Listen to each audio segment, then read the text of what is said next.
0-2.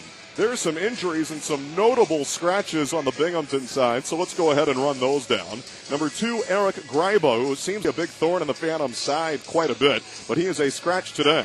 Number 4, Jared Cowan. Number 18, Shane Prince, and we don't know much about him, but some other guys. Number 21, Derek Grant, who I think is quite a good player out of Michigan State. He is... I take you back. He's not a scratch. Number 24, Stefan, is a scratch. He's another good one. Number 36, Lacey Hamilton, and this is a guy who can get nasty. And I remember he delivered a nasty hit on Braden Chen in a game where we played here early last season. But he's a scratch today and also a newcomer on, and he hasn't played all year. So he has some injury issue, and the same for number 39, Brad Peltz. Now the starters for the Adirondack Phantoms are presented by Saratoga Spine. And we begin with goalie Scott going up against their 6'7" tall netminder, number 30, Ben Bishop. Monroe, number 33, he is the oldest of the Adirondack Phantoms at 30 years old. He is 3-3-0, a goals against average of .253 and a saves percentage of .925. Starting defensively will be number 3, Marc-Andre Bourdon, with number 36, Eric Gustafson. A couple of guys who very well could have been on the NHL Philadelphia Flyers team if they were playing right now. They were both there at different times here. Both of them spent about half the season up there, and they missed parts of last season as well with different injuries that they had. Gustafson's was earlier, and Bourdon's was later in the year. Starting up front, and this line was really clicking to the tune of 3 goals for Braden Chen on Wednesday morning in Manchester. Number 10, Shen, centering. For number 22, left wing, Eric Wellwood, 2 assists. Wellwood maybe will get scoring on this new line combo as well. And right wing, captain number 23, Ben Holmstrom, just 1 goal for him this year on 5 assists and 6 points. As the Binghamton Senators are being introduced and come out and take the ice wide and get you geared up and ready for hockey tonight. Bob Rochuk with you live inside the Broome County Veterans Memorial Arena. The Adirondack Phantoms and the Binghamton Senators coming right up, the first out of 8 between these two teams this year. You're turned up and tuned in, and Phantoms Hockey is coming up next. Phantoms Hockey Network presented by Curtis Lumber, Q101.7.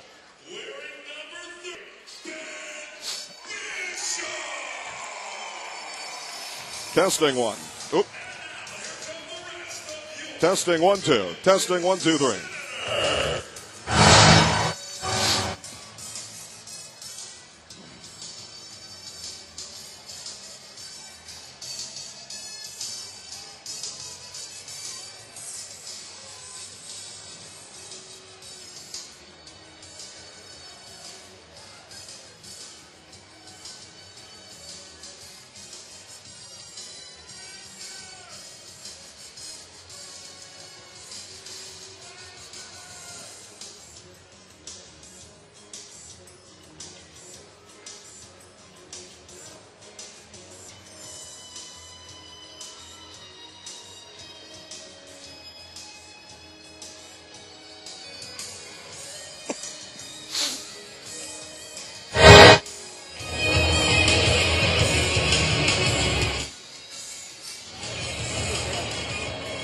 Ladies and gentlemen, please rise.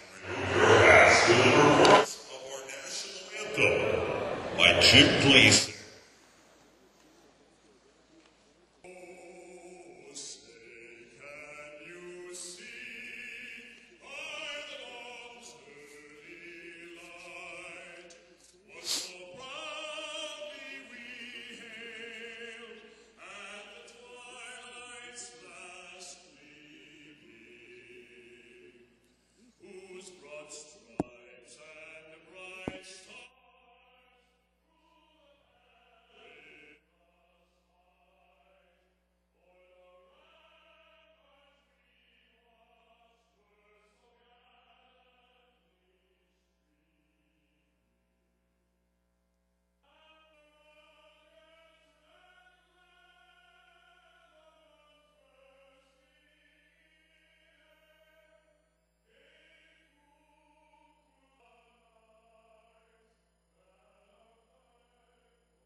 And indeed, we are live inside the Broome County Veterans Memorial for a Friday night of hockey and our first of 4 visits here to Binghamton.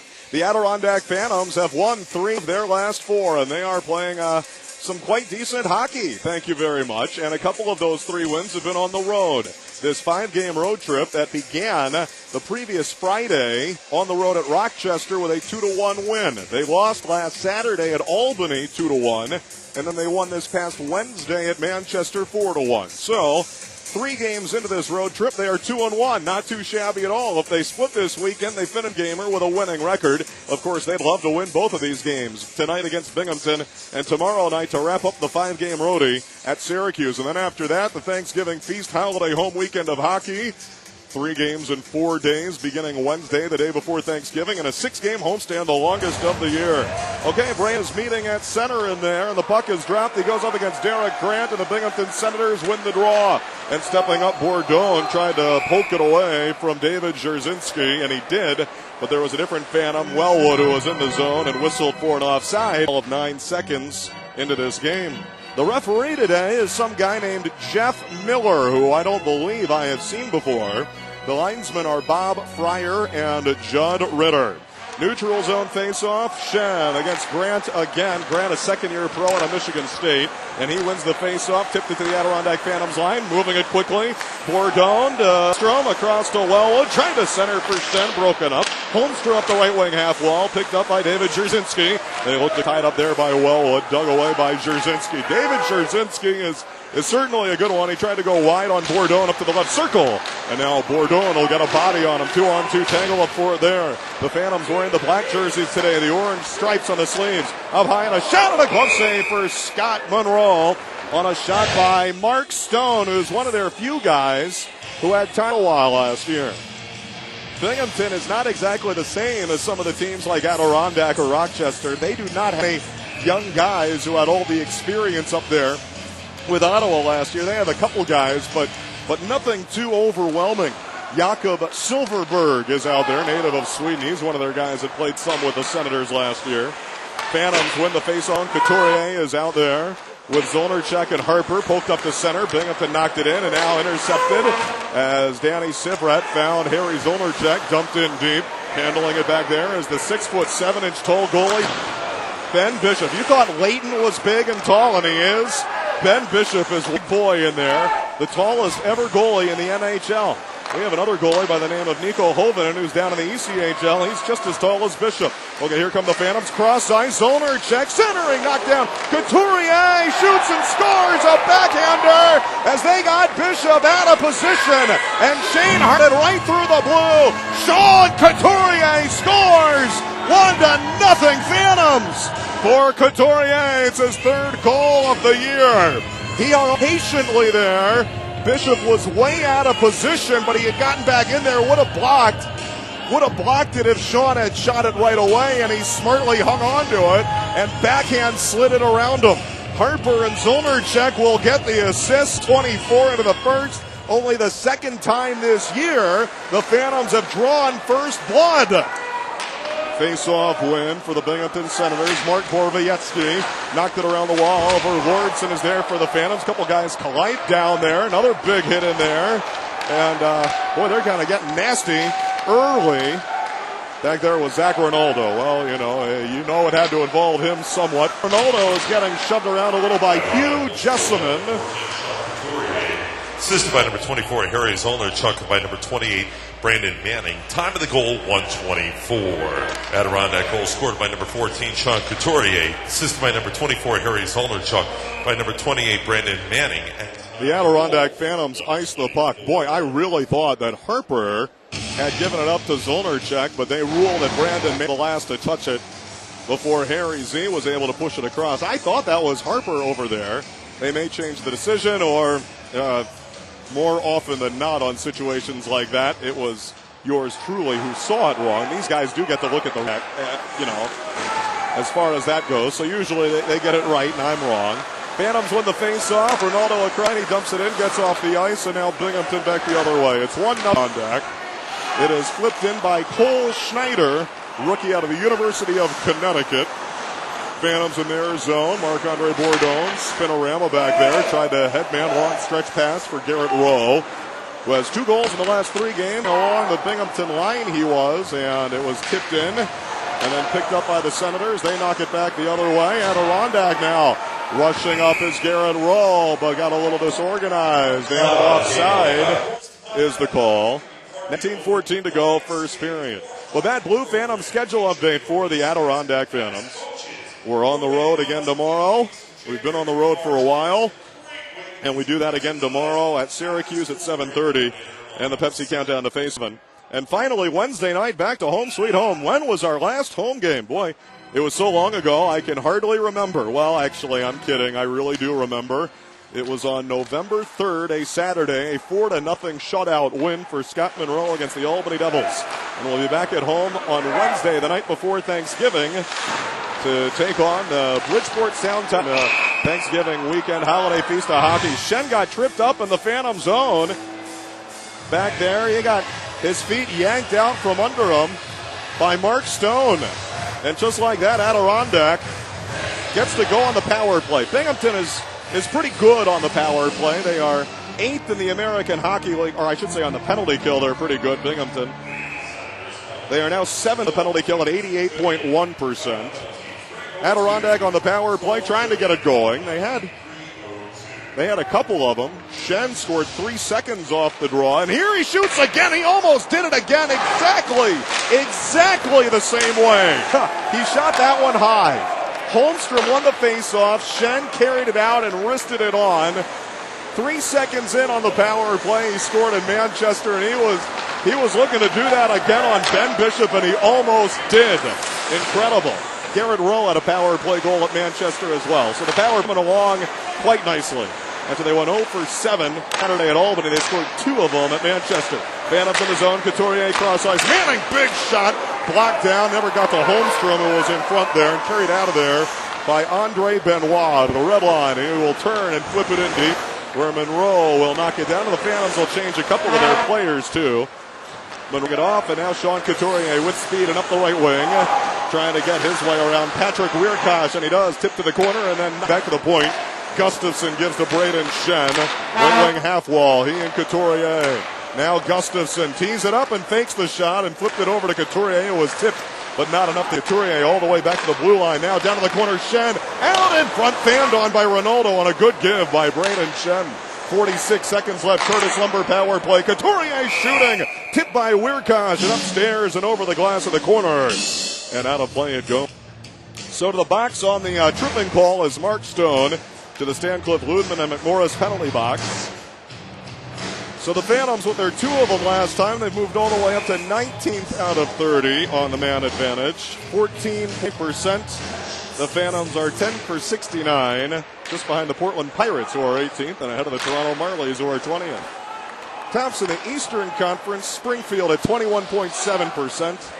They have the best power play. Albany at 4% is dead last.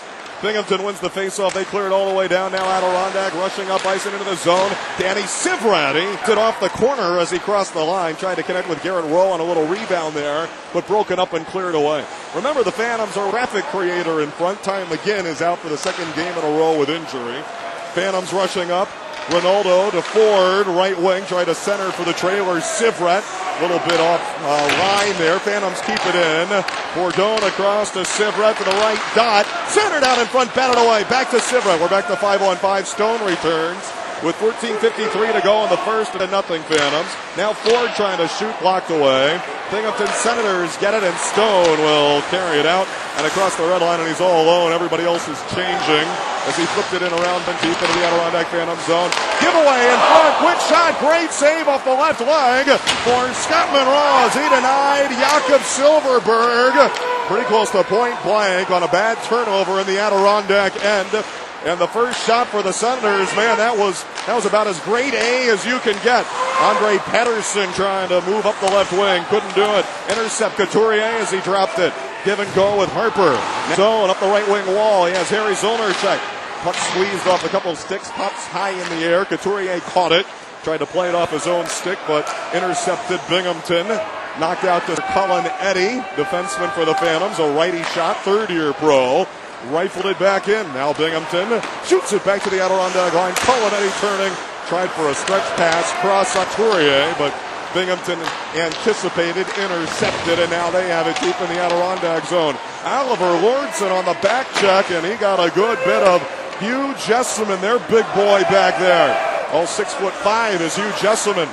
He and Lordson might go eventually. Jesselman was hitting Ronaldo earlier. Tipped in by Binghamton with 13.5 to go in the first. Couturier's goal, 1.5 into this one, giving Adirondack the 1-0 lead. Bad pass. Well, it almost, well, it was at his feet. Nothing really you could do about that. Senators right on the B-Sens logo at center ice.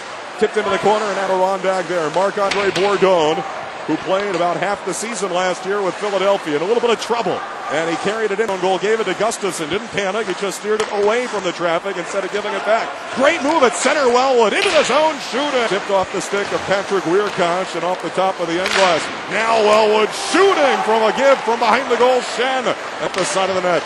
Two great plays in there for Wellwood, and what a move he had at center ice to dash right around a Binghamton forward and carry it in. Andre Benoit, he's a good one. And rolled around the wall. Benoit, who was with now in the KHL last year. Knocked in deep behind the goal. Jarzynski out in front goal. Jarzynski from behind the goal gave it out in front to Derek Grant, who beat Scott Monroe over the right shoulder. And a 7.5 into the first period. Binghamton comes back 6 minutes after Couturier had scored. Now it is Derek Grant's turn. And we are tied at 1-1. Well, they got aggressive in there on the forecheck, and they won it along the end glass. And Derek Grant trailed and just cut into the slot and snapped that baby in. Was won along the end glass by David Jarzynski, fighting and working hard for the puck. Now it's Rob Bordson's turn to hit out there with Ronaldo and Ford. Center face-off, Bordson wins it back to Manning. Here we go. Scored by number 21, Derek Grant. That's Miller's third of the year. Assisted by number 22, David Jarzynski, and by number 1, Andre Benoit. Time of the goal, 7:30. Grant from Jarzynski. So Grant scores the goal from Jarzynski, and then Benoit got the other assist there, knocked it in, and then Jarzynski just won it nicely on the forecheck. Big slap shot, tipped goal. Oh, Binghamton, 27 seconds later, on a drive from the right. I think it was tipped in front. And Scott Monroe has given up a couple of them. Just 27 seconds apart. Tyler Eckford shot it from the right point there. Former Portland Pirate last year, and the year before he was with the Albany Devils. You might remember of Tyler Eckford. I don't know if he gets credit for the goal. There was somebody creative in front and was celebrating as if he might have been the one to tip it. And I think it dribbled in 5-hole on Monroe after it was redirected on the slapper by Eckford from the right point. I don't think Eckford gets the goal, but maybe. I'm not positive, but very quickly the tables are turned, and it's 2-1. Binghamton had scored the first goal for only the second time this season. Binghamton dumps it in. Monroe hands it off to Oliver Lordson, rolled around the wall and then back out to center. Here comes Garrett Rowe, speeding his way through center and then poked off with a stick from behind by Mika Zibanejad. And then dumped all the way down, and that is an icing, yes, and they will bring it back to the Binghamton side. Let's take a break. Phantoms Hockey Network, Q101.7.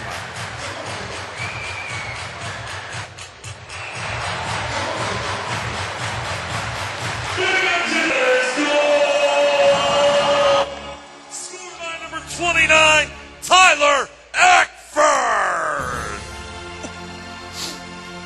That is Tyler of the year, assisted by number 23, Corey Cowick, by number 33, Jakob Silverberg. Time of the goal, 7:53. Eckford and Silverberg, time of the goal, 7:53. Fans got lots of groups here. Well, they announced the goal, and it is Tyler Eckford. He shot it from the right point. It sure looked like it changed direction, but it could have been off of a defenseman about midway or maybe a little closer to Monroe. It wasn't on top of Monroe. It certainly wasn't on top of the shooter. It was kind of But Tyler Eckford scores, and now that we're back, now they're taking a promotional timeout, so I'm going to get all turned around on our commercial breaks here, but I'm not going to take another one back-to-back like that. Tried to sneak one in, and I did, and now I'm stuck here. So the goal, Tyler Eckford, who shot it all the way in from the right point. Boy, I'm telling you, I'm positive, I think, that's direction there. But Tyler Eckford, who scored a couple goals against Adirondack in a game in Portland last October, as I recall, but here he has his third goal of the season. Kind of scouting the Binghamton Senators, just sort of breaking down some of the numbers. They have been quite the defensive team this year. I mean, just really, that's what it's been for them. You know, everyone looks at all the offensive stars that are down in the league this year because of the lockout, but you've got some better defensive players too, and sometimes that evens out or even goes a little more the other way. Luke Richardson is the new head coach of the Binghamton Senators. Kurt Kleinendorf decided to step aside at the end of last year. Offense for Binghamton, just 2.4 goals a game. They are 22nd in the league. Defensively, they allow 2.7 a game. That is ninth best defense in the league. Power play, Binghamton 26th at 10%. So not very good. And their penalty kill is good, 8th at 88%. And that is kind of the long and the short of it, the story of the Binghamton Senators so far this season, who won their last time out here against Norfolk last Friday. They won 4-2. They haven't played for a while. And they lost at Wilkes-Barre Scrap about a week and a half ago on November 7th. They lost 1-0 in a shootout, went all the way through the overtime. And they lost 1-0 as Robin Leonard was outdueled by Jeff Zatkoff, the second goaltender there. Wilkes-Barre behind Brad Thiessen, although Zatkoff's getting the time now. Well, here the Phantoms are down 2-1 in the first period, and Adirondack in the zone, but Binghamton picked it up and flipped out the center. Adirondack's Oliver Lordson fired it up the ice for Harry Zolnercheck, knocked around the wall. Couturier on the forecheck, tried to force it free. Binghamton the other way, and they get it to Jean-Gabriel Pajot, who tried to clear, and Pajot couldn't get it out. Harper steps up, forward on the other side. Couturier out in front, and Zolnercheck never got off a shot. I think he might have had his hands kind of chopped out there as he took a tumble through the slot while the pass from Couturier from the corner was coming through. He might have been tripped up or hacked a little bit there, but no call. Phantoms changing players as Binghamton has it behind their own goal after an Adirondack dump in. Shen, Holmstrom, and Wellwood hit the ice. Manning and Sivret paired up behind them. And two good alternate captains there. Zerzinski in the zone, right wing half wall.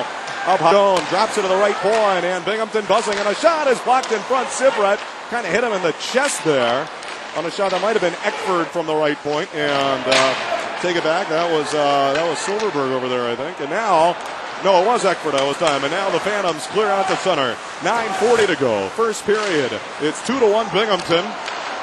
Goals by Grant and Eckford for the Senators. Couturier had scored initially to give Adirondack a 1-0 lead. Knocked around the wall by Lordson in his own zone. Took a very weird bounce in the corner and bounced straight back at the net.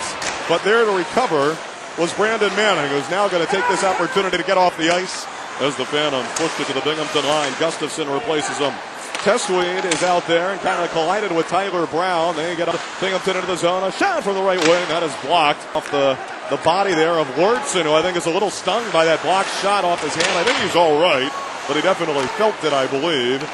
And in behind the goal, Garrett Rowe on a give by Tyler Brown. Out in front, Testweed shooting. That one might have been right on to Ben Bishop there. Kind of point blank for big Mike Testweed, getting some extra playing time while Ty McGinn is out with injury. Testweed had been a healthy scratch for the past few games, but he's in the lineup as the Colorado College kid for the second game in a row. He's in his third year for Adirondack Phantoms. It's battled for in front of Terry Murray at the Adirondack bench. Phantoms take it away, and they turn and shoot it in deep. Niemer 4 goal, Phantoms 5, Senators 4. Really good crowd on hand today.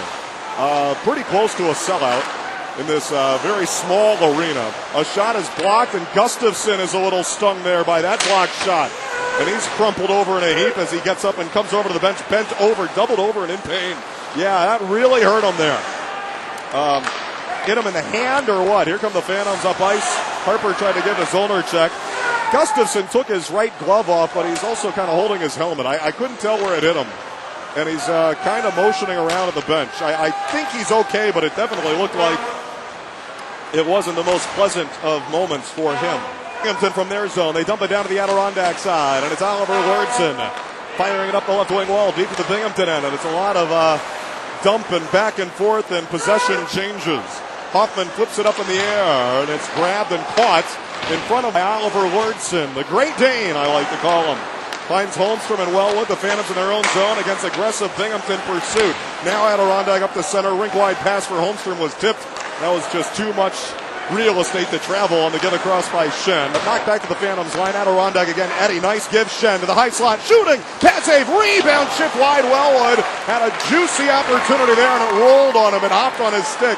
And then tried to give it back up high, and it went through Shen, unfortunately, and right between the two D. And now a steal for the Senators. Back and forth, and up high. Grant trying to shoot, and had his stick whapped there. Shen got a piece of his stick before he could get off a good shot. Adirondack tried to turn and muscle up there, and instead it was stolen right on the right point, and on a giveaway. It looked like a 2-on-1, but they passed it around a little bit and really didn't have the quick, easy shot, and that allowed Adirondack, trailing D, to come back and help out and break up that run. 6:58 to go, first period, and it's 2-1 Binghamton. A week from tomorrow, it's next Saturday to culminate our big Thanksgiving feast of home hockey at the GFCC. Saturday, November 24th, it's Mustache Jersey Night, presented by the Parks Heritage Federal Credit Union. And then a post-game, and part of the proceeds to benefit the C.R. Wood Cancer Center at Glens Falls Hospital, all part of Mustache Month and Mentor Night. Men's Cancer Awareness Night at the Glens Falls Civic Center is Saturday, November. It's going to be a big one. And we have our annual Black Friday game as well on November 23rd against the Norfolk Admirals. And our next home game, we're finally getting there on Wednesday, November 21. We kind of make way out of the Glens Falls Civic Center chunk of November.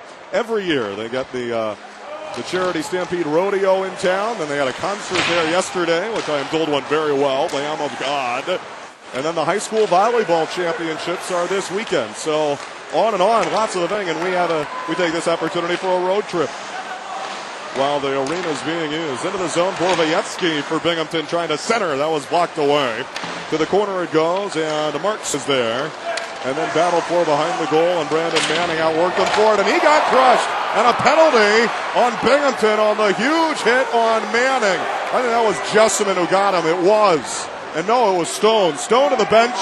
Phantoms pull the goalie, carry behind their own goal. Extra attacker for Adirondack as they rush into the zone and around because you'll just give it to him. Well, it made it around to the other side. Harper shooting, and it's on to Ben Bishop, and he hangs on. Manning got boarded or roughed there. And Adirondack on the Curtis Lumber power play when we return. 5:56 to go in the first period. And actually, the hit in there was David Jerzinski. So when they kind of apart, I was looking at the wrong guy. Jerzinski takes the penalty. Curtis Lumber power play coming back at you in Binghamton. Phantoms Hockey Network presented by Curtis Lumber. Q101.7.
Phantoms Mustache Mania continues. Log on to phantomshockey.com and check out the very latest mustache picks.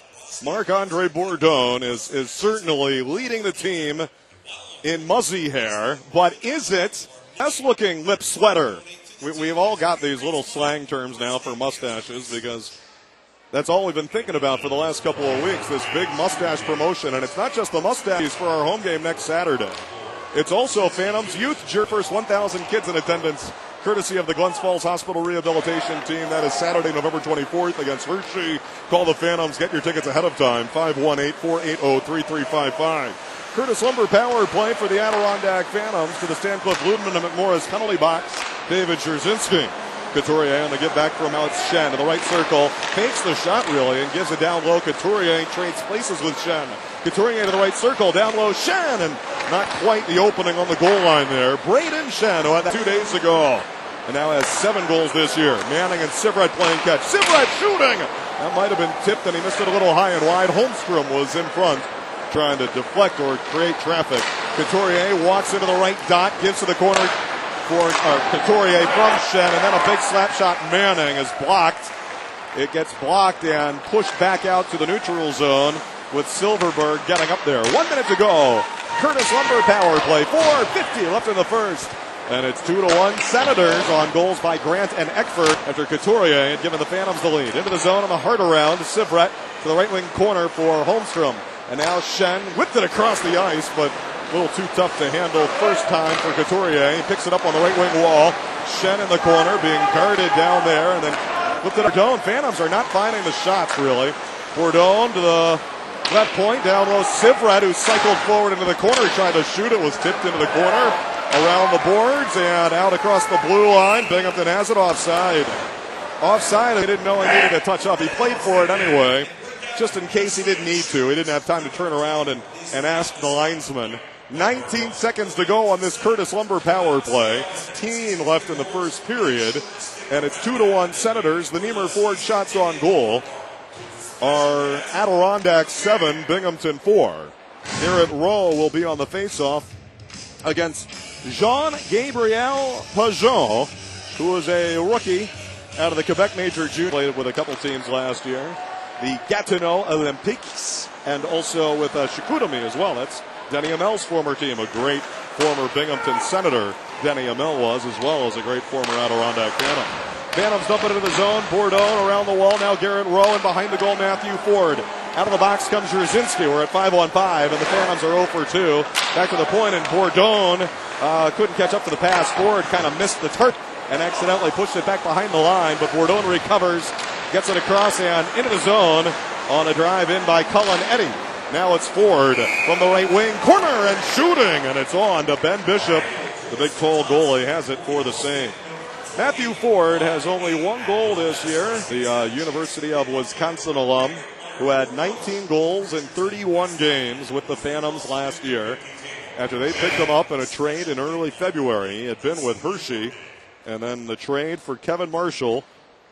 And Ford just lit it up, but it has not been the case so far for Ford. No goals. I might have said 1 goal. No goals. Assists for Ford. Sivret and Bordson. After Harper had it in the corner, Binghamton tried to clear, but kept in nicely Sivret. Now it is Harper in the corner, really battling and fighting for it, and roll to the other side, and Bordson steals it down there. And Bordson tried to sidestep Andre Benoit's check attempt, and he did. And then Benoit got a piece of him, pushed out the center, penalty Adirondack. Harper, stick in. Got a stick in on Hugh Jessamine. And the penalty is called. And to the box goes Harper. Jessamine is kind of parking along here. Is Jessamine going to the box too? Oh, he is. He can even it out. The fans won't like this at all.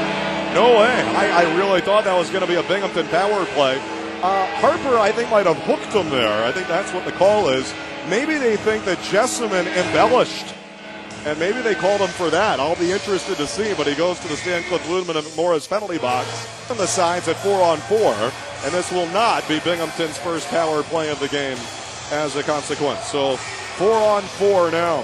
Come aboard the Phantoms Fun Bus. It happens Sunday night, and our trip to Providence leaves at 11 a.m. The game is at 4, and you'll be back in Glens Falls by 11 p.m. $65 for a ticket and bus trip. Penalty to number 19, Hugh Jessamine, 2 minutes for diving. Time of the penalty, 16:47. Harper, 2 minutes for hooking. Jessamine, 2 minutes for diving. Well, the crowd does not necessarily agree with that diving call against Hugh Jessamine. He got hooked, but he acted like it was just the worst thing in the world when the stick hit him there. A shot moving in for Andre Pedersen and a pick save for Scott Monroe. 2:45 to go in the first, 4-on-4. 2-1 Binghamton. Phantoms getting in all kinds of weird shape in their zone. Couturier ran into his own guy, Lurtzen, while he had, and now Couturier steals it away from Benoit. And then he got checked and slammed down over there by Mika Zibanejad. And into the zone, Pedersen.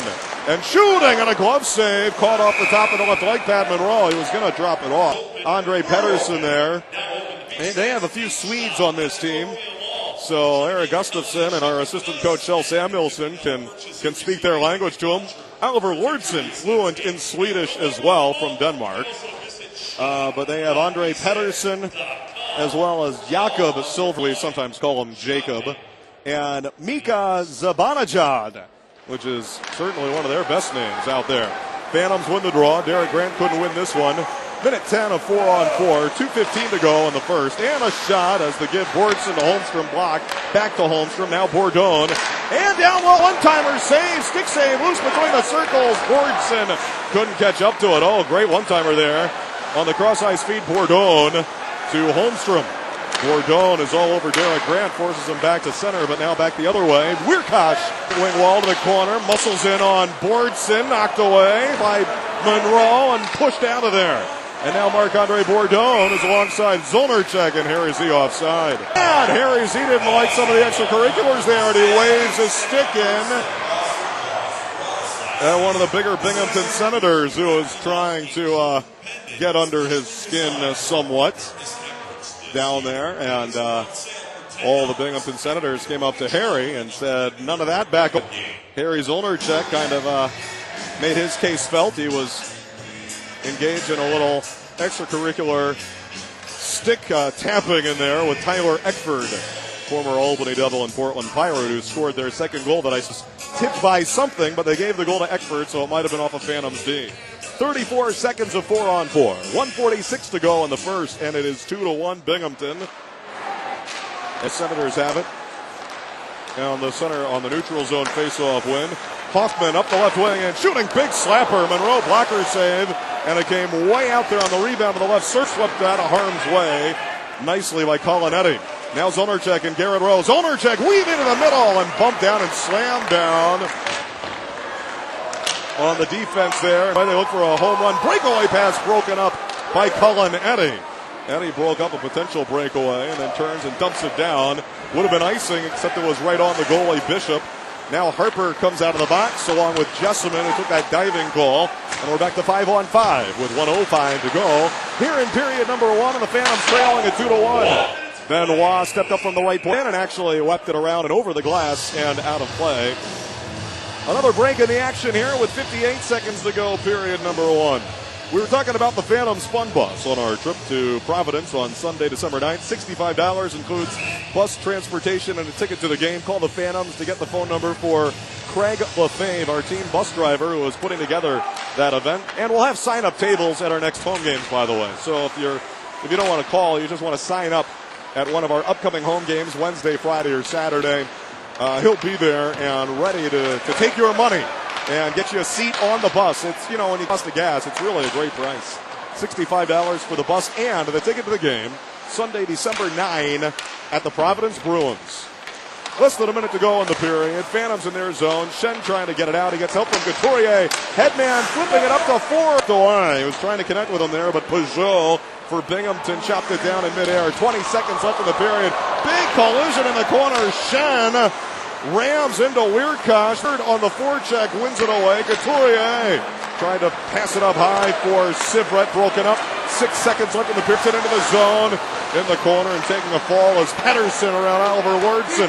1 second left and a long shot. Ollie Lortzen drives it around the wall as time expires. Nothing really happening there. Well, a couple of guys stung on blocked shots in there. Lortzen might have been one of them, but he was back out on the ice. Gustafsson stung at some point as well. And I'm trying to see if he's coming off the bench. And I don't think he is. I think that when my attention was focused elsewhere, I was looking at a face-off setup.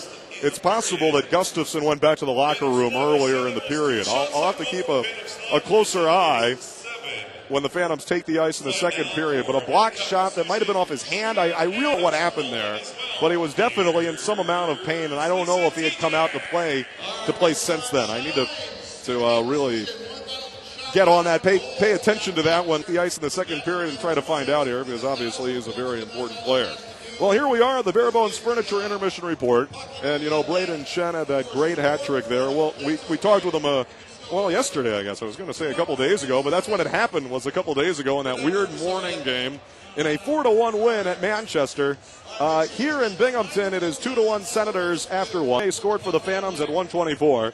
And then back-to-back goals, 27 seconds apart for the Senators. Derek Grant at 7:30. Tyler Eckford on the slapper from the right point that might have been tipped at 7:50. Niemer Ford shots on goal in the first. Red Binghamton 7, Adirondack 9. That conversation with Braden Shen is coming right up, as well as the Red Roof Inn out-of-town scoreboard here on the Phantoms Hockey Network, presented by Curtis Lumber 1.7.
But you did, and then you had one. It was a great game for you. Yeah, it's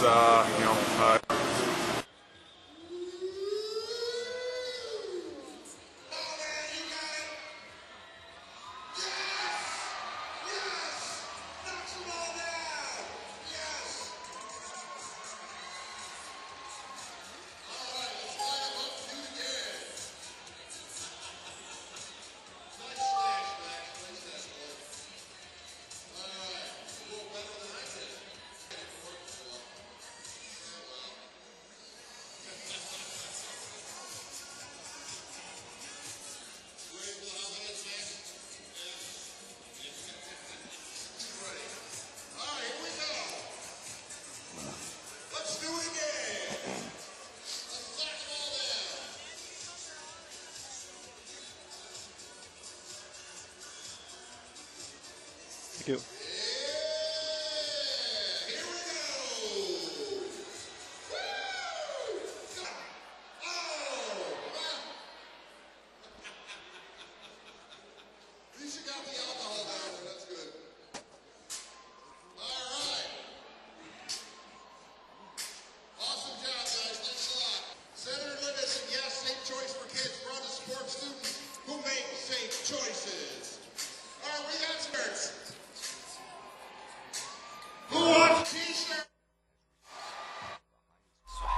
Come on!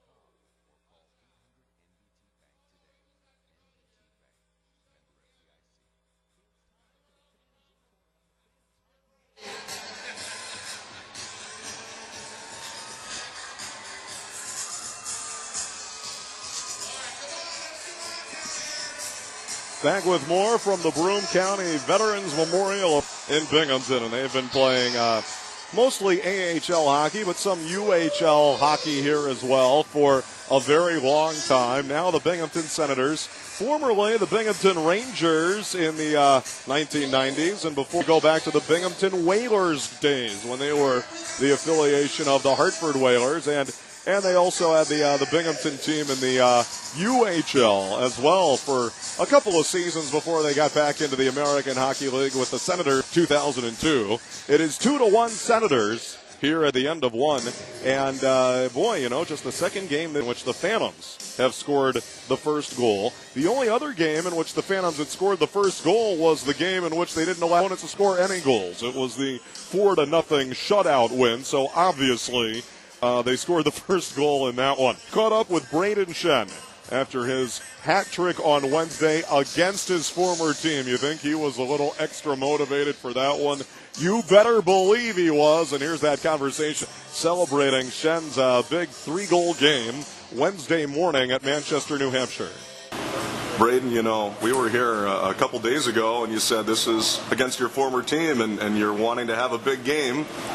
I don't know if you remember saying that, but you did, and then you had one. It was a great game for you. Yeah, it's new line mates for that game, and going that game maybe a little more hungry, playing against your former organization, and it was a fun game to be a part of. The early morning, you don't usually play that type of game, but it was fun in the end. You normally consider yourself to be a morning person? Ever since living with Welly, I guess get up a little bit earlier, more normal. He's an early bird, so it kind of makes me be one, and it's good. Those 10 a.m. games with cool kids, it's pretty cool.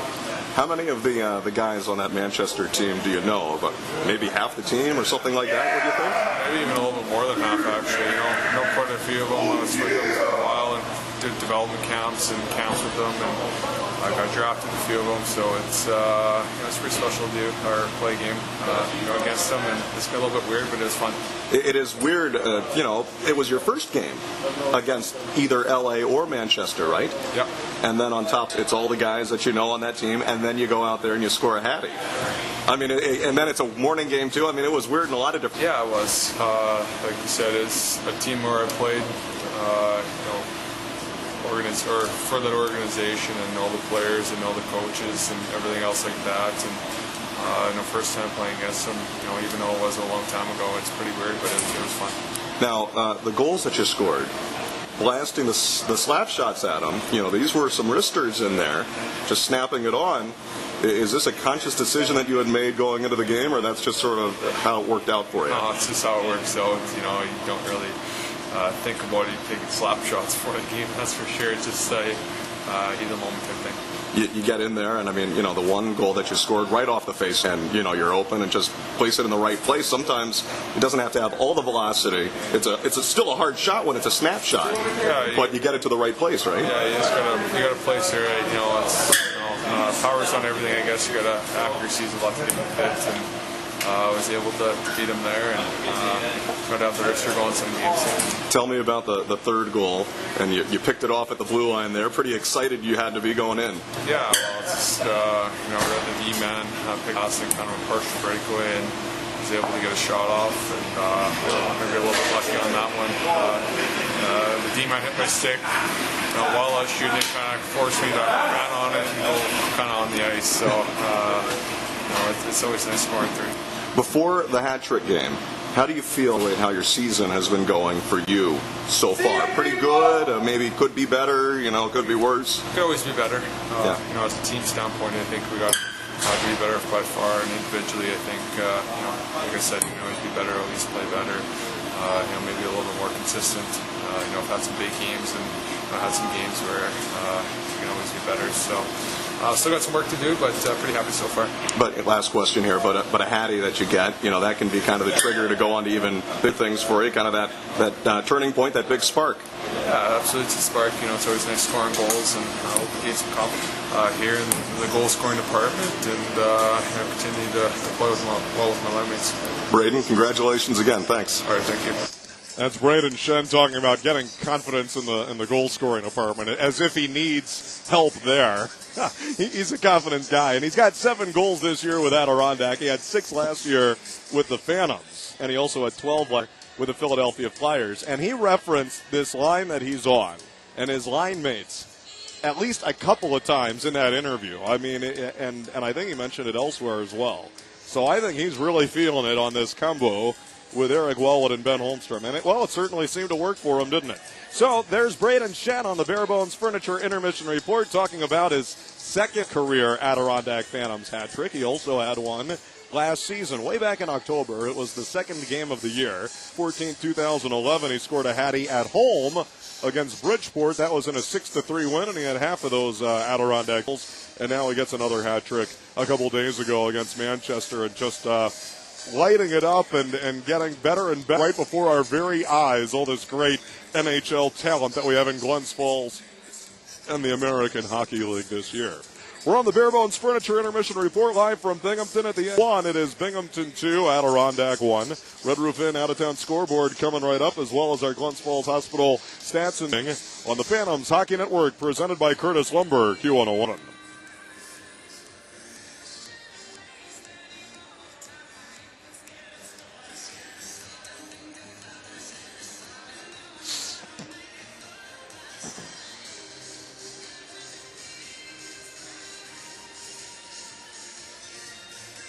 By Adirondack Nautilus, the official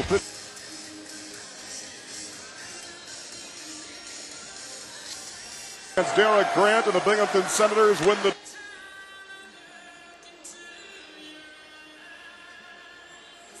intercepted as Danny Sound, Harry Zolnercheck dumped in deep. Handling it back there is the 6'7" tall goalie. Phantoms cross ice, Zolnercheck centering, knocked down. PA shoots and scores a backhander. The Phantom.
We have another goalie by the name of Nico Hoven, who's down in the ECHL. He's just as tall as Bishop. Okay, here come the Phantoms. Cross ice, Zolnercheck centering, knocked down. Couturier shoots, there's a backhander as they got Bishop out of position.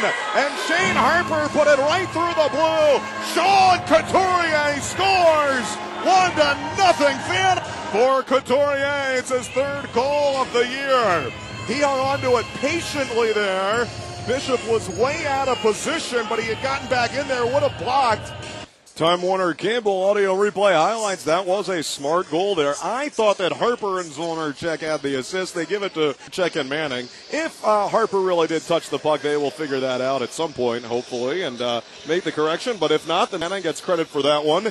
And that made it 1-0 Phantoms on just the second time this year. Adirondack has struck first and drawn first blood. And here Binghamton ends up taking the lead 2-1. So if the Phantoms are to win this one, they'll have to come from behind again, just like they have in 5 of 6 wins so far this season.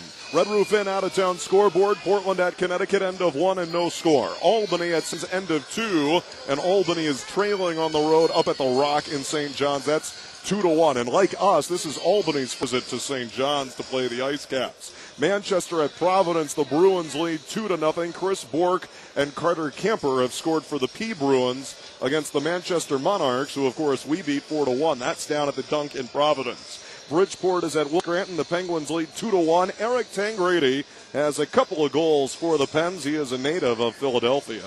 At Norfolk, that is tied at 1-1. Sean Collins has scored for Springfield. Our good pal Patrick Maroon scored again for the Norfolk Admirals. He's having a fine season. Maroon is up to 6 goals. He also had a winner in a shootout at Albany this past Monday, the game winner in the 5th round against Jeff Frazee. So Maroon is 6th, and it's 1-1 Norfolk and Springfield, 12 minutes to go in the first. 10 minutes to go in the first up in Syracuse. That's where we'll be tomorrow. Tonight so far, it's Tyler Johnson giving the Crunch the lead over Hershey, a 1-0 score. That's everything around the Eastern Conference in the American League here on the Red Roof Inn out-of-town scoreboard. It's the Bare Bones Furniture intermission report. It is 2-1 Binghamton after 1. Second period play-by-play coming right up. Phantoms Hockey Network presented by Curtis Lumber, Q101.7.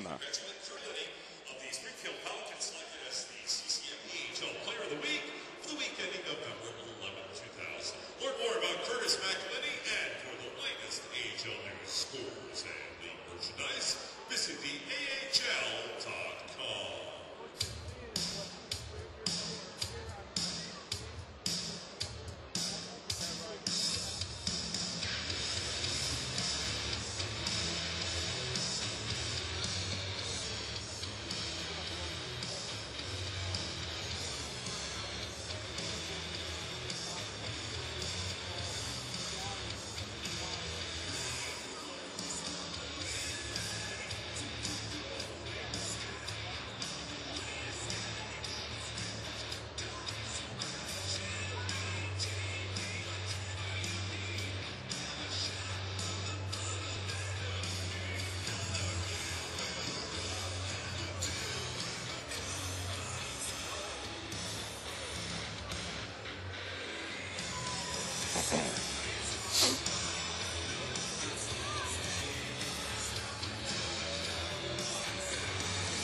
Please welcome back on the ice, your Binghamton Senators.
Glens Falls Hospital stats and scoring recap from period number 2. Sean Couturier on the backhander across, assisted by Harry Zolnerchek and Brandon Manning. 1-0 Adirondack, just 1:24 into the game. Then Binghamton scores a couple of goals 27 seconds apart at 7:30. Grant's third of the year. One on the forecheck by Jerzinski behind the goal, and then back out high to Grant, who had trailed and cut in there. Benoit on the hard around to start that play, got the other assist. And it was 1-1, and 27 seconds later, Tyler Eckford from the right pot that appeared to change direction, but maybe off a Phantoms defenseman's stick. But the goal for Tyler Eckford, the former Old Portland Pirate, with his third of the year, assisted by Corey Cowlick and also by Jakob Silverberg. So 2-1. Niemer Ford shots, Adirondack 9, Binghamton 7. Went 0 for 2 on the power play, and one of them they didn't really get much going at all. Binghamton went 0 for 0. Binghamton Senators have the puck in the Adirondack zone. We're underway in the second period. Wellwood is back there with Holmstrom. Gustafson is on the ice, by the way. So good that he's back. He took a bit of a stinger there and a blocked shot earlier, but looks like he's fine. So thank goodness. Wellwood around the wall, connect with Shen, and then broken up, and Binghamton has it, and away they come. And back into the Phantom zone, and Stone is offside. Play whistle down 32 seconds into the second period. Binghamton the offside for their new coach, Luke Richardson, after Kurt Kleinendorf just decided to step aside. Somewhat surprisingly, I thought, at the end of last season, 2 years ago. In his first season, he won a Calder Cup here. with the Binghamton Senators. They defeated the Houston Aeros. They had some miraculous comebacks in that playoff run, including in the first round when they came from behind and won overtime games against Manchester, 3 overtimes in a row. After they were down 3 games, Binghamton won all those overtime games in the first round, and then they just went all the way on to the finals, and they won at Houston for the Calder Cup 2 seasons ago. Adirondack dumps it in deep. In after it is Zollner check. And Hoffman and tangled up in the corner and won there by Couturier. Back to the point, Sivrat across ice, big slapper. Manning, what a crank he had there. And I think he missed it high, and it thuds off the end glass and comes off the back of the net. Dug away, Couturier, then Harper back to Coots, to Harry Z. Now Harper shooting, he snapped it wide and high off the end wall. It came back out up top. And Harper trying to, but it was pushed into the corner, and Binghamton dodges a couple bullets there as Adirondack's big shots were missing over the crossbar. They're trying to shoot high on this tall 6'7" goalie Ben Bishop, which seems a little surprising. You think you'd want to shoot low. Big guy. Phantoms into the zone. New line is out there. Testuit on the hit. And then Tyler Brown behind the goal and up high. And Colinetti. And all the way back to the Phantoms end where Scott Monroe is forced to play it and hands it off to Oliver Lordson, and he fired it off the glass very nicely and got it all the way up ice, tried to connect with his former teammate, Garrett Rowe. They were both at St. Cloud State in Minnesota. Dumped in around the wall, the Binghamton side chasing after it, and Rowe forced a hurry pass. Tyler Brown carries it in. Garrett Rowe whistled for an offside, though. So play whistle down, 17:52 to go in the second period. This is the smallest arena in the American Hockey League. It seats a bit less than the Glens Falls Civic Center, which has the official capacity of 4,800. Here, I think it's about 4,600, something like that, but it is pretty jammed. And they got some big groups in here today, and it is a big, big crowd. Much a full house. They'll announce 4,000 or more, and they legitimately have every one of that, if not more. Very nice crowd, and they're making noise and enthused for this game tonight. Tangled up in the corner, Friday night hockey in Binghamton, and now Shen for Holmstrom. Behind the goal, Wellwood has some space. Lifted up high, Colinetti, and he's just going to try to golf it around. Intercepted Binghamton, now they have a 3-on-2. Pettersson to the right circle, shooting off the leg. Lordson just got his leg in the shooting lane, and then a couple guys go crashing into the net and knock it off the pegs. Pettersson had Jakob Silverberg, a fellow Swede, up the middle, and instead it was European. He shot it off the leg of Oliver Lordson. We have an Orange and Black Friday sale coming up next week, everybody. We're going to have more details on this coming soon, but we have kind of a sneak preview for you. It is going to be and I know you've got a lot of Black Friday shopping to do next week at a Walmart or Target or the Aviation Mall or wherever else. Our Orange and Black Friday shopping and sale, the best part is at 6 a.m. from 6 to 7. If you want the best, you got to get there next Friday for our Orange and Black Friday sale. Tickets as well as merchandise. A couple details just to tease you on what we've got going on coming up. Here's Cannoni, in your pro out of Miami, Ohio, into the zone. Benoit on a drop there. Silverberg. Benoit tried to feed it into the middle. It was blocked away. Zach Ronaldo got right in front of it. And now Ronaldo gets a shove in on Silverberg right in front of the Phantoms bench. And the puck is pushed back to Gustafson, who's there with Bourdon. As he just weaves his way through 2 forwards to the red line, to the Binghamton line, and then flipped it to the right wing. But Ronaldo was standing there and didn't have momentum going. He couldn't have momentum going. He was standing on the blue line so that he wouldn't be offside. So a little miscommunication. Nice move by Gus, and then not a good pass to drop to Ronaldo. He thought Ronaldo would have more momentum, but he just couldn't do it. 15 to go in the second period. Binghamton up ice from the left point. They send a hopper and down low, a one-timer Derek Grant, and he just bounced it right through the blue as it was pushed out in front by Mark Stone. Grant, right wing side of the blue pages, sent a hopper right in front of Scott Monroe, and very close it was to hitting into the far post. Phantoms dump it in. Harry Zollner gets in there, wins it on the forecheck. Shoved down from behind. And looking at the ref, wanted to call, chipped out of there. Binghamton with numbers. Breakaway out in front. Spectacular save, Monroe. Throw on what became a 2-on-0. Slid to his right and made an absolutely tremendous save on Derek Grant on the cross-ice feed by Czerzinski. He robbed him there. Back the other way, and a shot for Harper is on to Ben Bishop. A show-stopping save for Scott Monroe as we step aside. 15.5 to go in the second. 2-1 Binghamton. Phantoms Hockey Network presented by Curtis Lumber. Q101.7.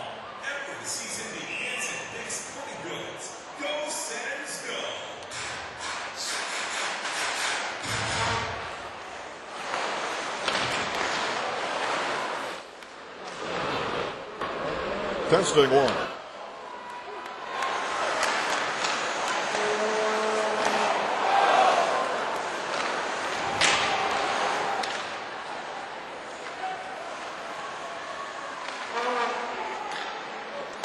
Hugh Jessamine, previously with Abbotsford, he carried it into the zone for Binghamton, curled it around Shen, high slot, but he snapped it a little wide of Monroe. Now the Phantoms, Wellwood around the D, but a weak backhander, couldn't get much on that one. Easily paddled away by Bishner. Shen is there. Holmstrom picks it up as Shen got bumped off the puck there by Chris Weidman. Rookie D he is, another Miami of Ohio guy, along with Pat Cannoni. Now Holmstrom shooting from the slot on a give by Wellwood. I think he didn't get great contact into his block. Bourdon keeps it in. Cullinetti slap shot. Somebody dove and sacrificed to block that shot in behind the goal. Shen out in wood. Great save, Bishop. It's loose in the blue. Holmstrom there. Bishop the save. And then Holmstrom, while he was down, jabbed his stick in on Ben Bishop, trying to free. I don't think he liked Bishop giving Holmstrom a little bit of a poke with the stick. Big chances there. Wellwood had a chance at it. And a great save for Ben Bishop, the 6-foot-tall goalie. And a minute ago, right before the break, a fantastic save for Scott Monroe. Oh, they called Holmstrom for a penalty there. They called Holmstrom for jabbing in on Ben Bishop after the whistle. It's one thing if you do it when it's kind of close to the whistle, but it was well after the whistle, and thereby giving Binghamton their first power play of the game. I did not see that they had called a penalty there. Binghamton not very good on the power play, but they're going to get an opportunity right here to try to improve on those numbers. The Senators on the PP, 10%, 26th in the league. 2 minutes for slashing time. The penalty, 5:38. Holmstrom, 2 minutes for slashing time. The penalty, 5:38. Off the draw, it is won by Adirondack and cleared all the way down. Shen is up high, and he's backed by Couturier and Bourdon and Gustafson into the zone. The Senators up the left wing. Spinorama and falling down is Silverberg, and now the Phantoms away. Couturier and Shen, shorthanded. Shen to the left circle. Trying to drop it off for the Traver Lordson because Couturier was covered. It gets intercepted by Mika Zibanejad. And here come the Senators back in. I love saying that name, can you tell? 1:20 to go. Binghamton power play. 40 left in the second, and it's 2-1 Sens. And here is Zibanejad, and then tip back to Wierkosh, right point. Shooting, and a big blast as wide as Ownercheck and just wide of the right skate of Scott Monroe. Intercept on the far wall by Couturier. He'll turn and a fire at length of the ice. And then with those locks of hair flowing back of his helmet, he's got the long mane going on, and he heads to the bench and gets a change. Ownercheck is on the ice with Manning and Sivret. Good passing out in front. A shot onto Monroe. Right there. He had the angle. Bit of a breakdown defensively. And springing free, Mike Hoffman had some time with Ottawa last year. And a big shot on Monroe. 45 seconds left on the Ben Holmstrom penalty and 13:06 to go in the second. Binghamton 2, Adirondack 1. We were talking about the Orange and Black Friday sale next Friday. It begins at 6 in the morning. All merchandise, 30% off. We'll have the full dice stand set up upstairs. This is upstairs at the box office and the regular entrance for the games. All merchandise, 30% off, except for select merchandise that will be 40% off. But it's only from 6 to 7 a.m. for the best. The tickets are only $7 if you're there in person. You can't call to get these tickets. And they are only good for the games next Friday and Saturday. So that night, Orange Friday is the sale, and then tickets for the game that night as well as the game the next night. Friday, November 23rd, Saturday, November 24th. Tickets are $7. You can get them, but only from 6 to 7 a.m. at the Orange and Black Friday sale. Now, the sale will capture 7 a.m., but the prices kind of inch up. The earlier you get there, the more you save. Will you be camping out, I should say. Camping out up high at the box office with your shares and whatnot for those great ticket deals. $7. Oh my goodness. Here's Binghamton into the zone and that clear back and forth across the blue line, and Binghamton touches. That's an offside. Stone didn't know it. And Adirondack looking very good on the penalty kill. So once again, the Orange and Black Friday sale next Friday at 6 a.m. The prices for tickets for our games that are only $7 for just 1 hour. Then they inch up quite a bit after that. The earlier you get there, the more you save. Huge bargains to be had, and once again, it's going to be upstairs. We've done it downstairs at our office, but we want it upstairs because we have more ticket windows there, and so the lines will be moving very quickly because we'll have everybody there, and the whole merchandise stand will be open, and everything is 30% off, except for some of the items that are 40% off. Everything 30% off. Oh, the Phantoms get in there. Zolnercheck from the goalie, Ben Bishop. Bishop recovered and got physical there with Zolnercheck to screen him off the puck. We're back to 5-on-5 as Holmstrom returned to the ice. It's 2-1 Binghamton. All our scoring first. Couturier, 1.5 into the game, gave the Phantoms a 1-0 lead. Silverberg right wing, tries to move in around Gustafson. Gustafson gets a body on him and kind of throws him into the end glass, and good defense there for the third-year pro, Eric Gustafson on Silverberg. Tangle up in the corner. Harper comes in there and runs out of there with it. After Bourdon kind of took the body on the other player, Harper gets tripped up and flies into the far glass. Couturier has it. Harper pops up to his feet. Couturier tried to shoot, block. From the left wing, half wall shooting, short side, and that is saved by Ben Bishop in behind the goal where Couturier is digging and jamming forward along with Harper. Then pushed out in front and picked up by the Beesons. And Binghamton flipped it up in the air, but chopped down on the Adirondack. Nice stick work there for Lordson, who gives it across and then fired forward by Colinetti and broken up. Wellwood couldn't control it, tipped off his stick, and Binghamton has it. Pedersen tipped it in. Wellwood deep in the zone, and now from the Adirondack end. And boy, Lordson's in a bit of trouble. Tangled up with Pedersen, and now gets help from Harper and pushed him behind the Adirondack goal the other way. And shot all the way to Colinetti, who was trying to connect with one of the Phantoms players, but instead accidentally rifled it all the way down ice. And that is an icing to be called against the Adirondack Phantoms and bring the face-off back to the other side. Man, these speakers, they crank them up loud inside this building for this big sellout crowd in Bingo Town. 10 of our first 14 games this year on the road. We're right now 12 games in, and we have 2 more away games to take us to 14 total games in. Tonight at Binghamton, tomorrow at Syracuse, and a 6-6 record with all of these away games. Abby at all, really. Adirondack blocked the pass, centered for Stone, and here come the Phantoms. Wellwood from Shen, dropping to Shen, he hit the post, and how? And Holmstrom scores! And they wave it off! Ben Holmstrom is celebrating. It looked like he waved it off. But the Phantoms are celebrating, so maybe he was signaling no high stick. I think that's what he was signaling. It was in midair after just destroyed it off the post. And Holmstrom put it in. He celebrated and thought it was waved off in his celebration. And I think he was waving for a no high stick signal because it was chopped in midair. The officials are conferring. Adirondack celebrated. They have not put the goal on the scoreboard. I think it's a goal, but I can't swear to it. The referee is coming in. Maybe he's not went in. Maybe the referee said, we'll review it. And maybe Adirondack said, well, we know we scored, so we're going to celebrate. I think that's what it is. I think the referee is not sure if it went in or not. And now he's going to our video review. This is something that is new to the league this year, and of course, if you were there on open, you know the drill well. It took them about 10 minutes to conclude that they couldn't tell on Zach Ronaldo's goal on opening night against Portland. Well, here it'll take too long. Braden Shen on a nice give-and-go move with Wellwood. Shen just absolutely blasted it off the post, and we could hear that metal all the way up here. It didn't go in on that shot, but then when it was loose, Holmstrom got in there, and he got a piece of it and chipped it in. He is positive that he scored. He was absolutely positive, but the referee, not so sure. That's why we have the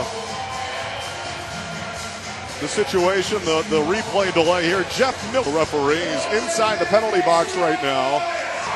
And looking at it with his own two eyes on the video review, and what a decision this is. And we're hoping that the cameras, well, he's been in there for a long time, so it looks like he can't tell.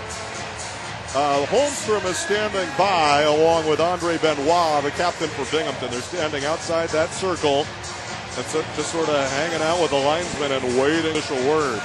It is Binghamton 2, Adirondack 1. Will it be a goal for Holmstrom? And, yeah, we're still waiting. And it might be one of those that's, you know, if he can't tell, he's going to look at that as long as it takes to try to see. But this is a bad sign. I mean, if on the very first look, if he could see it immediately in the goal, then he would have come right out and said, okay, I saw it clear as day. It was a goal. He's not doing that. He's in there. I think the longer this goes, the worse of a sign it is for the Phantoms, unfortunately. And he is still in there, and I mean, studiously up against that monitor. So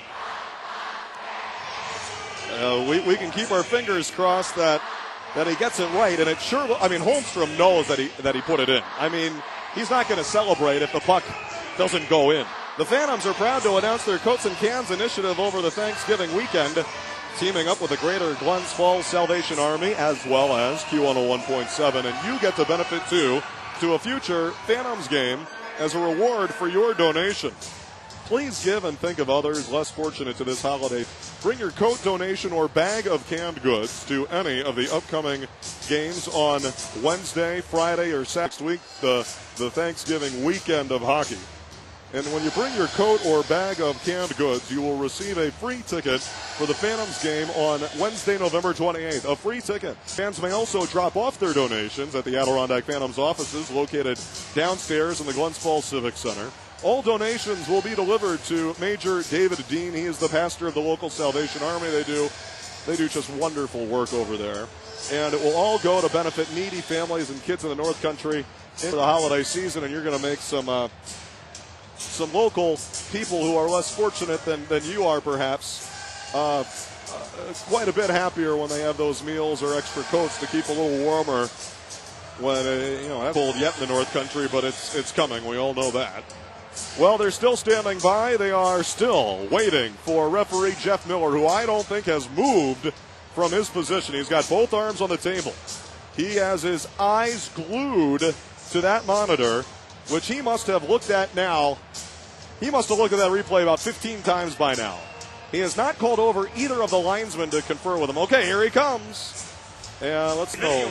Goal! And it is a goal. It's a goal!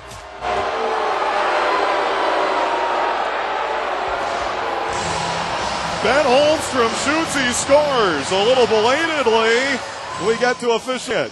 He comes out and points to the center dot to indicate that we've got a center face-off after the goal was scored. They're now putting the replay up on the video board, or they were, but I missed it. I don't think you could probably tell from this. Just Andre Benoit, the captain, wanting an explanation. I mean, he must have looked at it for almost 10 minutes.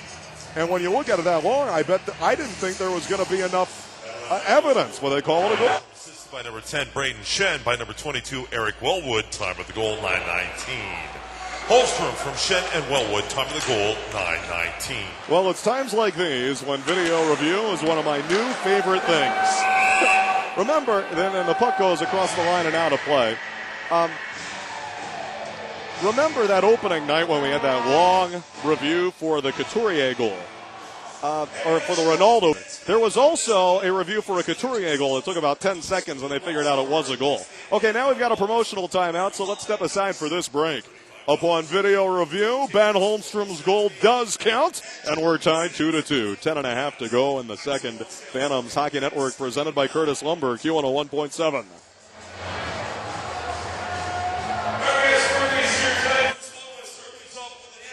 Celebrating number 64, Teddy and Les Jones. Eddie's parents. Wow, 64. Greg Hannigan is 50. Simon Kaczmarek is 5. J.P. Nelson's 35. Sherm Beacom's 49. Corey Mikolicek is 27. Surrey is 17. Gina Visconti is 12. Nancy Underwood over in section 13. Nancy turns the stride. 15, 16, and then a couple more.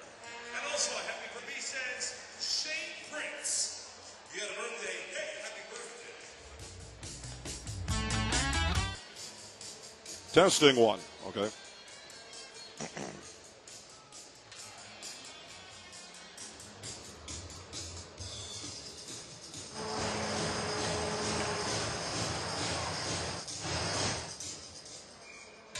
For all your print and needs, BlackDogLLC.com. Black Dog Designs, proud sponsor of your Adirondack Phantoms. Holmstrom's goal after Shen blasted one off the post and just missed on his 8th. Holmstrom's goal makes it 2. Binghamton in their zone with 10:15 to go. Second down. They fire it forward. Scooped up by Manning. Played in 4 games with Philadelphia last year, did Manning, and many more to come, I am sure, once the NHL gets their act together and gets back to business. Tyler Brown from the Phantoms, and he fired it in on the end around, and Garrett Rowe is in there. Now Mike Testweed with a little free space up high. Manning trailing, cut into the slot and broken up. And back the other way, that was Ronaldo in actually, and they were in midline change. Now Binghamton on the intercepted into the zone. They come. Mike Hoffman flipped it to the corner. Hoffman on the go. Dangled high slot. Didn't have the shot.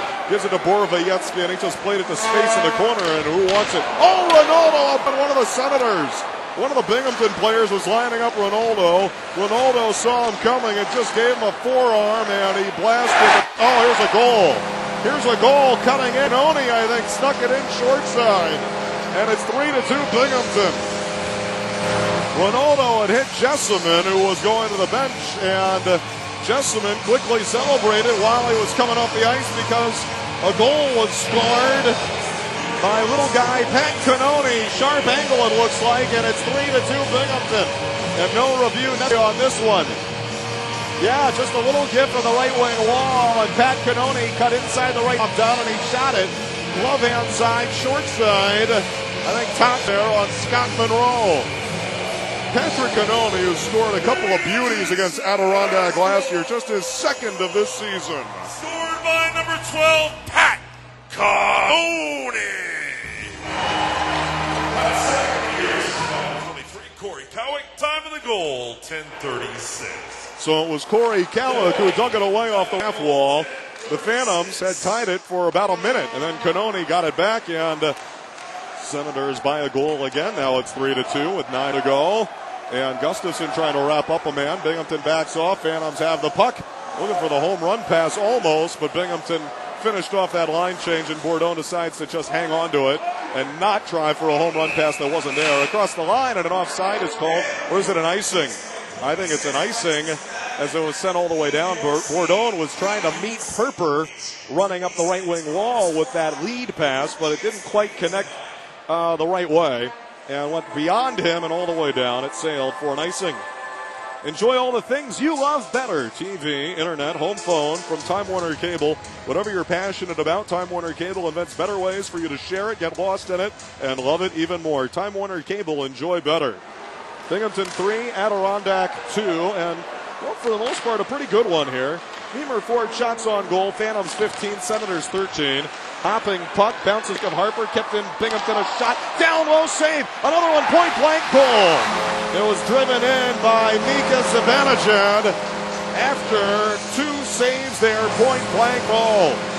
But 2 guys right on top of him in the blue paint. And the Swede, Mika Zibanejad, has his first goal of the season. The left wing side of the crease and pushed it over the right leg pad of Monroe, who made a couple of saves, couldn't quite come up with a third. I mean, these were right on top of him here. Harper missed a check over there, and they got inside on a couple of the Phantoms D, and also in there was Cole Schneider of Yukon, and a timeout is called by Terry Murray. So back-to-back goals for the Binghamton Senators. Timeout for Adirondack here. And Binghamton Senators goal! Scored by number 93, Mika Zibanejad! That's his first goal. Assist by number 15, Cole Snyder. Frederick Clayson. Time of the goal, 11:23. Well, they're coming fast and furious now. It's 4-2 Binghamton. Holmstrom's goal 19 after a long delay on the video review. Cannoni about a minute later at 10:30. And then Zibanejad here at 11:33. So Holmstrom scores. About a minute later, Canoni, and then about a minute after that, Savannah Jansen was 2-2, 3-2, 4-2. A minute apart, really more like about a minute 10, a minute 5. We'll often call it a minute. Goal, goal, goal. Boom, boom, boom. And 4-2 Binghamton. Phantoms win the face-off and dump it in, and Holmstrom, Wellwood, and Shen try to get one of them back. Cullen, Eddie slap shot. Stick save there. Ben Bishop had it read all the way. Not any traffic at all in front of him. Big sellout crowd here, pretty much, I think, in County Veterans Memorial, and they're making noise now. Here comes Braden Shen, and now kind of juggled it on the give across by Wellwood. Shen turns and dumps it in, and then Holmstrom's going to back off, and the Binghamton Senators. 50 to go, second period. In across the line, getting a piece of it, hustling back there, Garrett Rowe. Binghamton to the neutral zone and flipped backwards and getting organized, Borowiecki. Garrett Rowe in pursuit of it in the Binghamton zone, trying to force a hurried pass, and Peugeot worked it around him. Up on the bench boards, Tyler Brown at an intercept, and then stolen right back by Weirkosh into the zone, and Bourdon dropped it down, intercepted, and Peugeot on the pickoff there from the slot, shot it over the glove of Scott Monroe and just missed. Another shot, Andre, that was tipped away. Peugeot steals it. Gustafson couldn't get it out. Another shot, that's blocked in front as Benoit shot it around Tyler Brown, and Bourdon there. Phantom scrambling, but finally Garrett Rowe corrals it, finds Gustafson, who was ahead of them, and Adirondack gets it out of there, and they just survived as Binghamton almost made it. Oh, big hit in there, Ronaldo, a big check, and a steal, and a shot. Peugeot was the guy on the receiving end of the Ronaldo to Smith, and the shot is saved by Ben Bishop, who hangs on. Zach Ronaldo dealing out the punishment. He'll still lay out the big hits, but he is keeping it on the correct side of legal. 21 penalty minutes for Ronaldo this year. That sounds like a lot, but for Zach, certainly that is not that much. No fights. Here's a shot. Sifret cover Bishop. Zach Ronaldo has not dropped the gloves yet this year. So if you think he was kidding in the preseason when he is talking about Reeves' game, taking advantage of this lockout and playing in the AHL to become a more complete player, you thought he was kidding before, right? Well, he has made believers out of you and me and everyone else. 0 fighting majors and only 21 penalty minutes, and Ronaldo dealing out the big hits but keeping them clean. He got in there, got a bump on one of the Binghamton players who had gotten rid of it and dumped it all the way down to the zone. Phantoms are down 4-2 here on the road. A collision back there, now out of there with it comes Sivret. He headmans for Ronaldo, and he got stood up there and bumped down some. Scooped up in the goal by Ford. Backhander is on to Bishop. Then Ronaldo got a whack in on Bishop, and now a thing out. Will Ronaldo drop the gloves for the first time? He backs away. Ford ran into, I think it was Pedersen or Eckford, 20 or 29. And then Ford from the left wing corner shot one. Bishop put the squeeze on the pads there and barely on it. And on a late whistle, Ronaldo got up there and tried to chip it in. He just like a big whack on the pads of Ben Bishop, and is going to get called for a slashing minor. And then a couple of Binghamton up to him and were kind of challenging him, and he didn't want to make it worse, but he does take a penalty here. So it's a power play for the Senators, who lead 4-2. And they're going to go on their second power play in the game. I assume it is a slash that is called on Ronaldo. Rob Bordson takes the face-off in the Adirondack zone. Penalty to number 26, Zach Ronaldo. 2 minutes for slashing. Time of the penalty, 13:41. So 4-2 Binghamton, and back and forth across the line, and whistled offside are the Binghamton Senators there. Now with 6:10 to go in the second period. Labatt Blue Phantom schedule update. We're hitting the road again tomorrow. The last of our 5-game road trip. We go back to the scene of the crime, Syracuse. Tomorrow at 30, Pepsi Countdown to face-off at 7. And I say the scene of the crime because Adirondack kind of stole one at Syracuse the last time we were there. The only time we've been there this season on October 28th, a Sunday game. The Phantoms came from behind, and they won it in overtime 4-. I'm pretty sure the Crunch remember that well. Syracuse returned the favor, as it were, by winning at Adirondack's place 5 days later. So the season series is tied at 1 game apiece. Round number 3 tomorrow night at Syracuse. Then finally back at home sweet home Wednesday against the Bridgeport Sound Tigers. Jessamine into the zone, leads Pedersen moving in, and Monroe just got a blocker on a close call and almost made it 5-2. Binghamton really buzzing. They want to deliver a knockout punch here. Benoit gives to Pedersen. Pedersen dangles around. Gustafson then poked off his stick. Recovered. Couturier had it. He couldn't clear. Andre Pedersen is there. Now pushed away. Braden Shen, short-handed breakaway. Here we go. On goal. Shen shoots and denied. Save Ben Bishop. And he covers. Couturier chipped it for Braden Shen. Just had one half a step on two defensemen. One of them was close enough to him to hassle him some and did not yank him down. Didn't want to give him a penalty shot. Came kind of close, but he kept it clean. And Shen tried to push it 5-0 and just did. Braden Shen on the short-handed breakaway. Who scored that short-handed spectacular goal on October 13th, the first of his 7 goals that he scored this year. That was when he just toe dragged it right around the Portland defenseman in the left circle and just deked him out of his socks. Stone into the zone for Binghamton. 5 minutes to go in the second. 35 seconds power play. Shot redirected right through the blue and wide. Close call there as well. With Stone in there. Now another shot. Eckford, who's already scored, and it wide. Wellwood up high might have gotten a piece. Banked up high, but goes back out to the neutral zone. Wellwood almost stole it from Eckford. He forced a hurried pass. Good work for Wellwood as Manning picked it off. Thanks to the pressure applied by Wellwood, and Manning dumps it all the way down. 5 seconds left in the Ronaldo penalty. 23 to go in the second. 4-2. Binghamton leads. Dumped in and around the wall. Ronaldo's out 5-on-5. Stone cutting in, centering. He tried to get it in there for Hoffman. It was Bourdon. He broke up the play. Now stepping up, it is Benoit. In the corner, spinning is Jerzinski trying to work his way free from Gustafson. Fired it across Holmstrom, had a tip, couldn't clear. Board to the goal, he corrals it. Whipped it over to Rob Bortson. Phantoms have the puck now. 4 minutes to go in the second. Ronaldo and a headman from Gustafson over to the right wing. And a shot, and it's on to Ben Bishop. And he has it and covers. Holmstrom took that shot, pushing and shoving in there. Bortson, Holmstrom, and Ronaldo are all in there, trying to get under the skin of some of the Binghamton players, and everybody calms down, and now we have a promotional timeout. And we take this break, and the Phantoms, with their work cut out for them tonight on the road here at the Broome County Vet Memorial. It's 4-2 Senators, 3 left in the second. Phantoms Hockey Network presented by Curtis Lumber, Q101.7.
Back 10 of their first 14 games this year on the road will start to make up for it beginning Wednesday. 6 in a row at home, including 3 games in 4 days over the Thanksgiving weekend.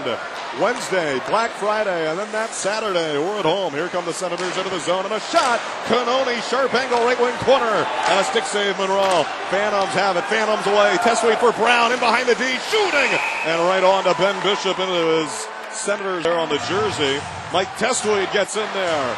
And Testweed going up against a couple of the bigger B-Sens D-men.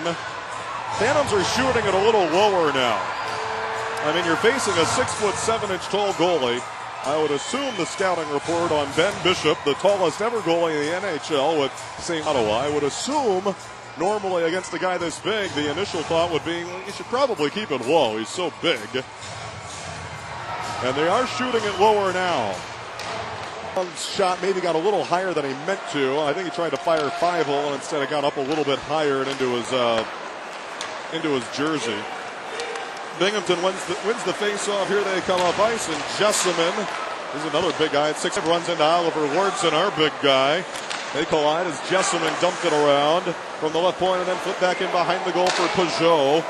Peugeot carries it out along the right wing half wall. A rookie he is out of the Quebec Major Junior League. We mentioned these guys don't have that many star NHL send-downs like some teams like the Flyers do. Here's a shot from the point by Eckford. A little wide off the glove hand side of Monroe. Rebound off the end wall. Couturier, the first one there as he outworks Hoffman for the puck.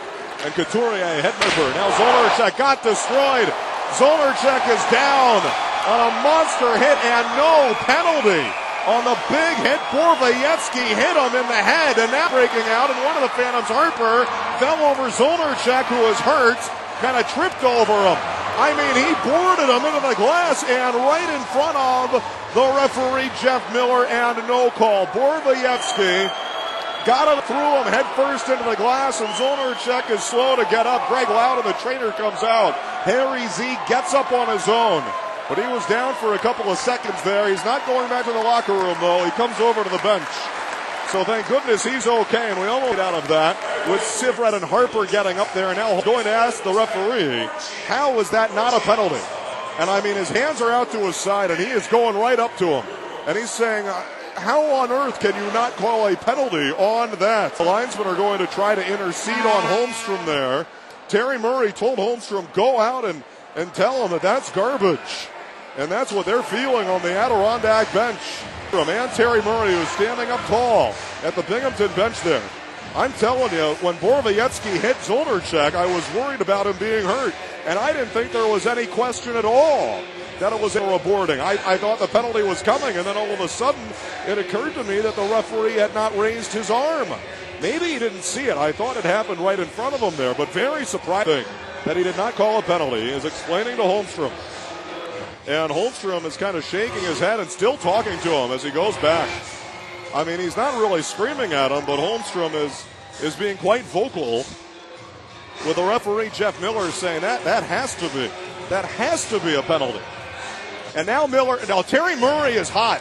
He is, with hands tied, he is fuming. And he is screaming at the referee to come over there. And to Jeff Miller's credit, the ref who made that no call, he is going to go over there. He doesn't have to go over and talk to the head coach, but he's going to do it. And he's going to take his medicine from Terry Murray. And I think he just did. Now he's backing off. But Coach Murray, you know, he knows a bad call, a bad no call when he sees one. He's been around the NHL 20 years or so as a coach, as a head coach. Face-off win for the Phantoms in the Binghamton zone, and Manning shoots one around. Well, I don't know. I cannot tell if they're working on Zolarchek at the bench, but he got off on his own, so we're hoping he's okay. We assume he is. He went back to the bench, did Harry, not back to the locker room, so that's a great sign. Binghamton gets whistled for an offside, and that comes with 2:22 to go here in the second period. Ben Holmstrom on the video play review goal had tied it at 2-2. And that came at 9:19 into the period, but we're tied for all of about a minute. Pat Canoni scored from the right circle, 3-2. And then Zibanejad, 57 seconds later, 4-2. Phantoms away, nicely worked. And here is Wellwood into the zone, shoots it right into the glove of Ben Bishop. Manning sprung Shen free up the right wing wall and found Wellwood up the middle. And Wellwood shot it high, and I mean, he just wristed it right into the mid. I mean, Bishop couldn't look at that shot from Wellwood. It went right into his glove where he was holding it. Face-off in the Binghamton police. Garrett Rowe, who has 2 goals in his last 3 games. He's out there with Tyler Brown and Mike Testweed. Once again, Ty McGinn is injured for this one. And Andrew is out of this game as well. Other injuries, Matt Mangin's been out for 3 weeks, and Jeff Dimon took an injury in practice earlier as well. Face-off win for Binghamton in their zone. Garrett Rowe, a shoving match, and it's going to be on. And is Garrett going to drop the gloves? Oh, and they came right up to him. Garrett draw a penalty. Tyler Brown wants to go at Jarzynski. And now Bourdon runs into Jarzynski. And now it's a pile-on in the corner. And they're going crazy. Tyler Brown and Bourdon. Garrett's trying to get at Jarzynski. Derek Grant is swinging and throwing bombs on Tyler Brown. Brown has him pinned. There's another fight on the other side. Mike Testweed is mixing it up. And we've got a fight. Oh, Brown and Jarzynski. And Jarzynski swings and knocks Brown's helmet off. Brown gets his glove off and connects with one. He's with Grant is Brown. And Grant and Brown. Oh, Brown got him twice. Tyler Brown got him 2 times. Mike Testweed has tackled a guy. There's another fight in the corner. Bourdon mixing it up. On the other side, Gustafson is wrestling with one guy. Back there, Garrett Rowe is getting manhandled by, I think, Jerzinski. Mike Testweed has tackled his guy. Garrett Rowe is getting thrown around, and Jerdy, I think it is, tackles him down. And we had everything happening there. All the gloves and sticks are all over the ice. Garrett Rowe and crumpled over. And Mike Testweed, and now he gets up. He's all right. Bourdon is getting taken back to the locker room. He is really ticked off. I mean, Jerzinski gave a shot to Garrett Rowe. Rowe back to the locker room. Mike Testweed will go back. Binghamton has all their playing back. They had a huge brawl here about a month ago that resulted in a goalie fight against Syracuse. Riku Holanius against Robin Leonard, who was the goalie for Binghamton. And it was a big goalie fight between those two. Well, here we didn't have a goalie fight, but we sure had the rest of that line brawl. And I mean, it was 5 different fights at once, maybe 4. Maybe Ken and his guy, maybe they weren't quite throwing bombs. But everybody else, after the pile on in the corner, they all paired off. Brown with his guy Grant. And Grant had Brown in trouble. And Tyler Brown, a guy that has fought all that much, but he was doing it there, and he got Tyler Brown got Grant a couple times at the end of that one. Garrett Rowe, taller guy, and I think Jerzinski was bullying him there. Jerzinski 6'3", and if it was Jerzinski on Garrett Rowe, and it looked like that's what it was shaping up to be, Garrett Rowe took shots in there. Mike Testweed with his guy too, which might have been Stone. I mean, it was a mess. It was a mess. And it is a mess still while they're trying to sort out the penalties. And now a couple of representatives from each team are coming out to pick gloves and sticks because all the players have been tossed back to the locker room. Now they might not be ejected from the game, but they may be. But there's 2 minutes left in the period. So they're going back to the locker room with 5s or 10s or games, doesn't matter. And they left their gloves and sticks there. The officials said, get out of here. So Braden Shen is just sort of scooping up all they have to identify which gloves and which sticks are with which team. Shen looked at a stick, and he's trying to figure out, is that one of ours or not? And he figured out it's one of Binghamton's sticks. So he threw it to the Binghamton side, and he's doing that again with another stick. I mean, Ben Holmstrom is talking with the referee, and they put a penalty on the board on David Jerzinski, who's the one who kind of started it when he and Garrett Rowe were in. And then he wanted Garrett Rowe to drop the gloves and fight, and Garrett said, I'm not going to fight you. This guy is 6'3", and Garrett Rowe is not out there to drop the gloves and be a fighter. And Jerzinski gave him a shot and said, come on, you wimp, let's go. And I mean, he gave him a shot. Delivered the first shot when Garrett Rowe was holding his stick and was clearly indicating he's not going to fight a guy that's about twice his size. You know, and so when Jerzinski did that, then Bourdon and Testweed all came racing in, and they blasted in him. Of course, all the Binghamton players said, well, we'll meet you there. And in the end wall, right there in the corner, 4 different fights breaking out at once. The only one that wasn't a fight was Gustafson, who was kind of wrestling around with whatever guy he was paired off with. They almost fought, too. And Gustafson's not a guy that drops the gloves either. Well, now they switch it, and it looks like it is a power play for Binghamton. I thought it was going to be the other way. They put penalty there on Garrett Rowe. Now, is that because he was the third man in? 2 guys were fighting, and then Garrett Rowe got in there on somebody? That seems absurd to me. And don't forget that there was a hit just a couple of minutes to that where Harry Zolnarchek just got flattened back there, and thank goodness that he's not hurt. We hope he's not. It's a power play for Binghamton. We'll figure out all the penalties here. Phantoms win the draw, cleared away. Number 27, Garrett Rowe. 2 minutes for cross-checking. Time of the penalty, 18:01. Being the 25, Matthew Ford. Rowe cross-checking. Time of the penalty, 18:01. Being served by number 25. I think we have a lot of 5-minute majors there otherwise. We'll try to get caught up on that later. Binghamton into the zone. 1 go in the period. 4-2 Binghamton to score. after that line brawl and everybody going back to the locker room. Phantoms get it. Bordson clears it all the way down. Couturier and Shen are out there. Gustafson is there. He did not get in the fight, so he was not tossed. And here's one of their Zibanejad shooting it on to Scott Monroe. And he hangs on, and then a couple collisions back there. Jessamine getting in there. Couturier says, oh no, you don't, back off. With Gustafson kind of grabbing the collar of one of the Binghamton players. It's the first game of the year between the Phantoms and the Senators. And we play these guys 7 more times, including 4 times up at our barn. We will play them over the course of that upcoming 6-game homestand. It will be in a case on November 30th, a Friday night. Binghamton comes to our place, and it could very well get fun.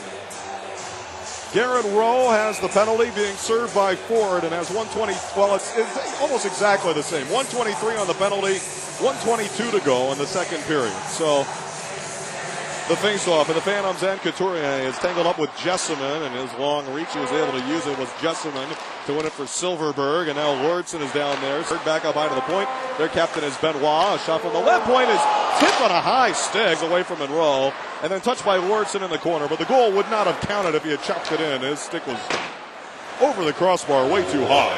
Braden Shen to the red line, and Shen will dump it down and get the clear. 4-2 Binghamton in a wild one short. Here come the Senators now. Silverberg, and shoots it around Lordson, and a save Monroe, and now he covers. And Jessamine is getting his way in, and Couturier gives him a punch.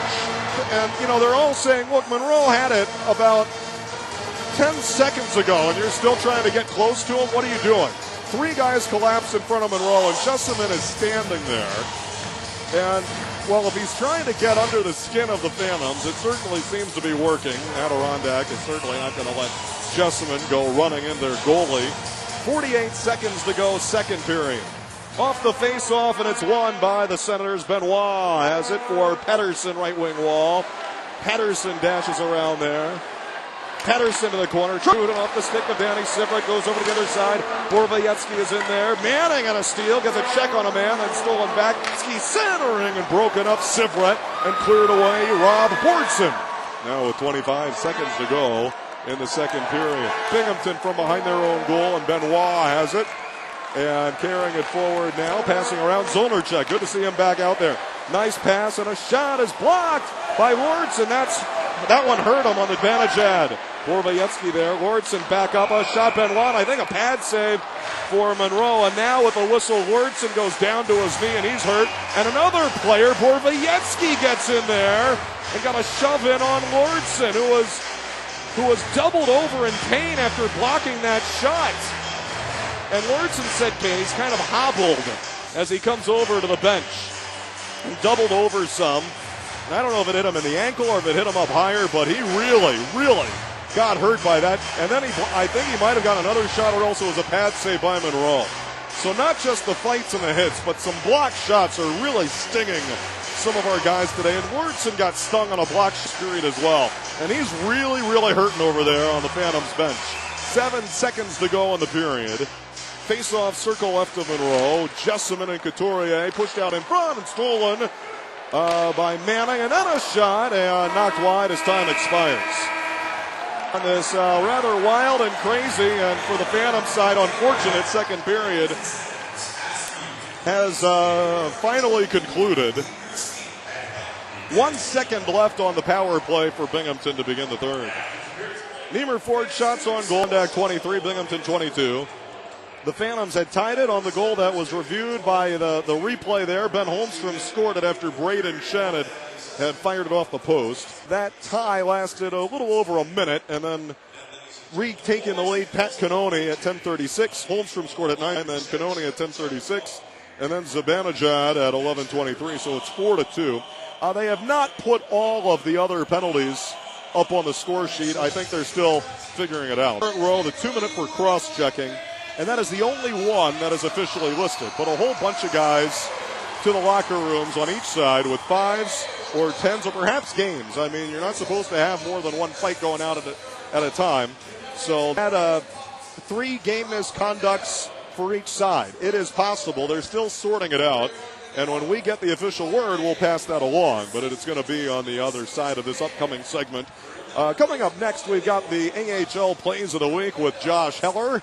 And there is one of my play-by-play calls in there because our good pal Braden Shen had a hat trick a couple days ago at Manchester. Of course, that made the cut for the AHL Plays of the Week. And some of the other calls from around the league coming right up. It's 4-2 Binghamton. This is the Bare Bones Furniture Intermission on the Phantoms Hockey Network, presented by Curtis Lumber, Q101.7.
This is Bob Rochrock with more. This is Bob 7.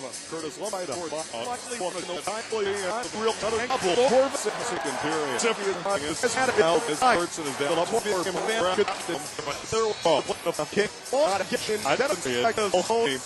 Garrett Rowe took a couple of shots. Other injuries. Matt Mangine's been out for 3 weeks, and Jeff Dimon. Rose trying to get a Jarzynski. Derek Grant is swinging and throwing bombs on Tyler Brown. Jarzynski, and that's a penalty, and it's going to be this earlier as well. Other injuries, Matt Mangine's been out for 3 weeks, and Jeff Dimon took an injury in practice earlier as well.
Bare Bones Furniture intermission report. We're at the end of 2 in Binghamton, and the Senators lead 4-2. Time Warner Cable Audio Replay highlights time, or maybe low lights, depending on your perspective. And we're still trying to sort out everything from this crazy line brawl. Face-off win for Binghamton in their zone. Garrett Rowe, a shoving match, and it's going to be on. And is Garrett going to drop the... Oh, and they came right up to him. Garrett's trying to draw a penalty. Tyler Brown wants to go at Jarzynski. And now Bourdon Rosinski. And now it's a pile-on in the corner. And they're going crazy. Tyler Brown and Bourdon. Garrett Rose trying to get a Jarzynski. Derek Grant is swinging and throwing bombs on Tyler Brown. Brown has him pinned. There's another fight on the other side. Mike Testoline is mixing it up. And we've got a couple of fights. Oh, Brown and Jarzynski. And Jarzynski swings and knocks Brown's helmet off. Brown gets his glove off and connects with one. He's with Grant, is Brown. And Grant and Brown. Oh, Brown got him twice. Brown got him 2 times. Mike Testoline has tackled a guy. There's another fight in the corner. Bourdon mixing it up. On the other side, Gustafson is wrestling with one guy. Back there, Garrett Rowe is getting manhandled by, I think, Jarzynski. And on.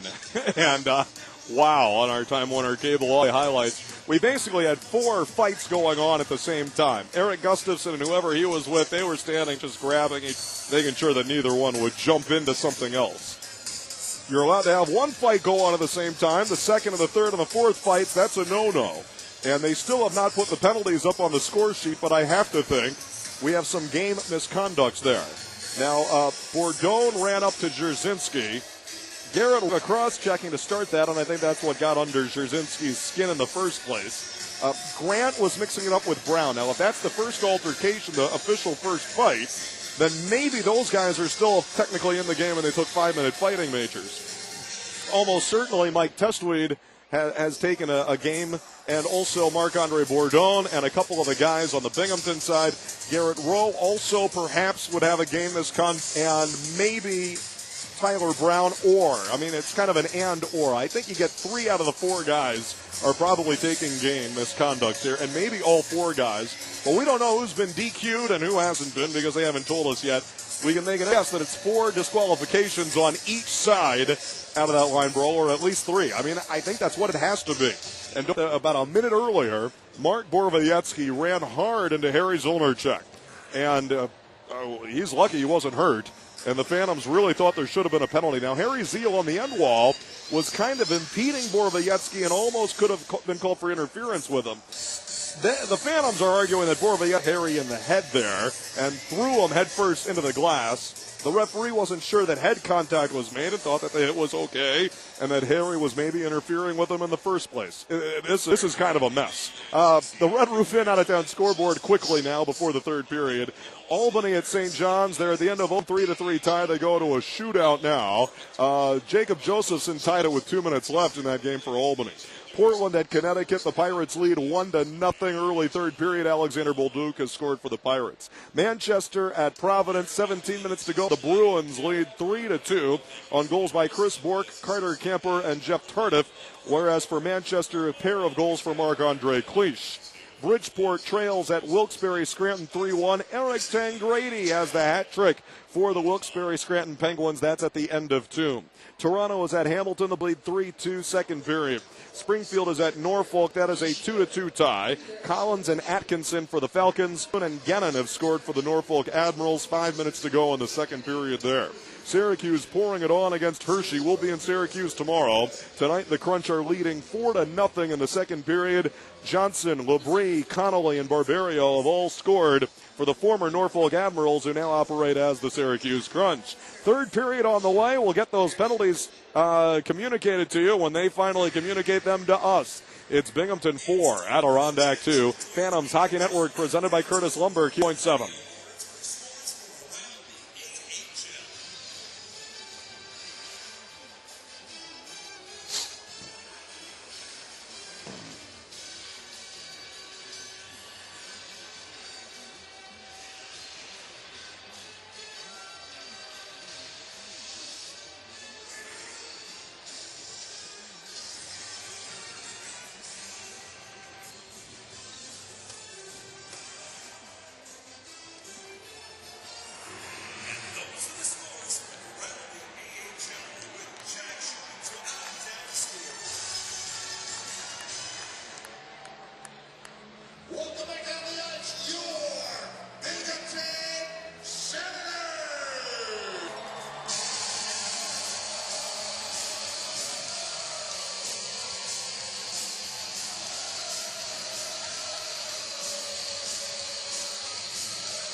Conduct. Number 3, Frederick Clayson, 5 minutes for fighting in a game misconduct. Time of penalties, 18:01. Well, they just announced the penalties. Our internet is pretty much a disaster here in Binghamton, as is frequently the case around here. Of the guys who are all engaged in the fights, Tyler Brown is the only one who has returned to the ice. So he did not take a game misconduct, and I made a guess there that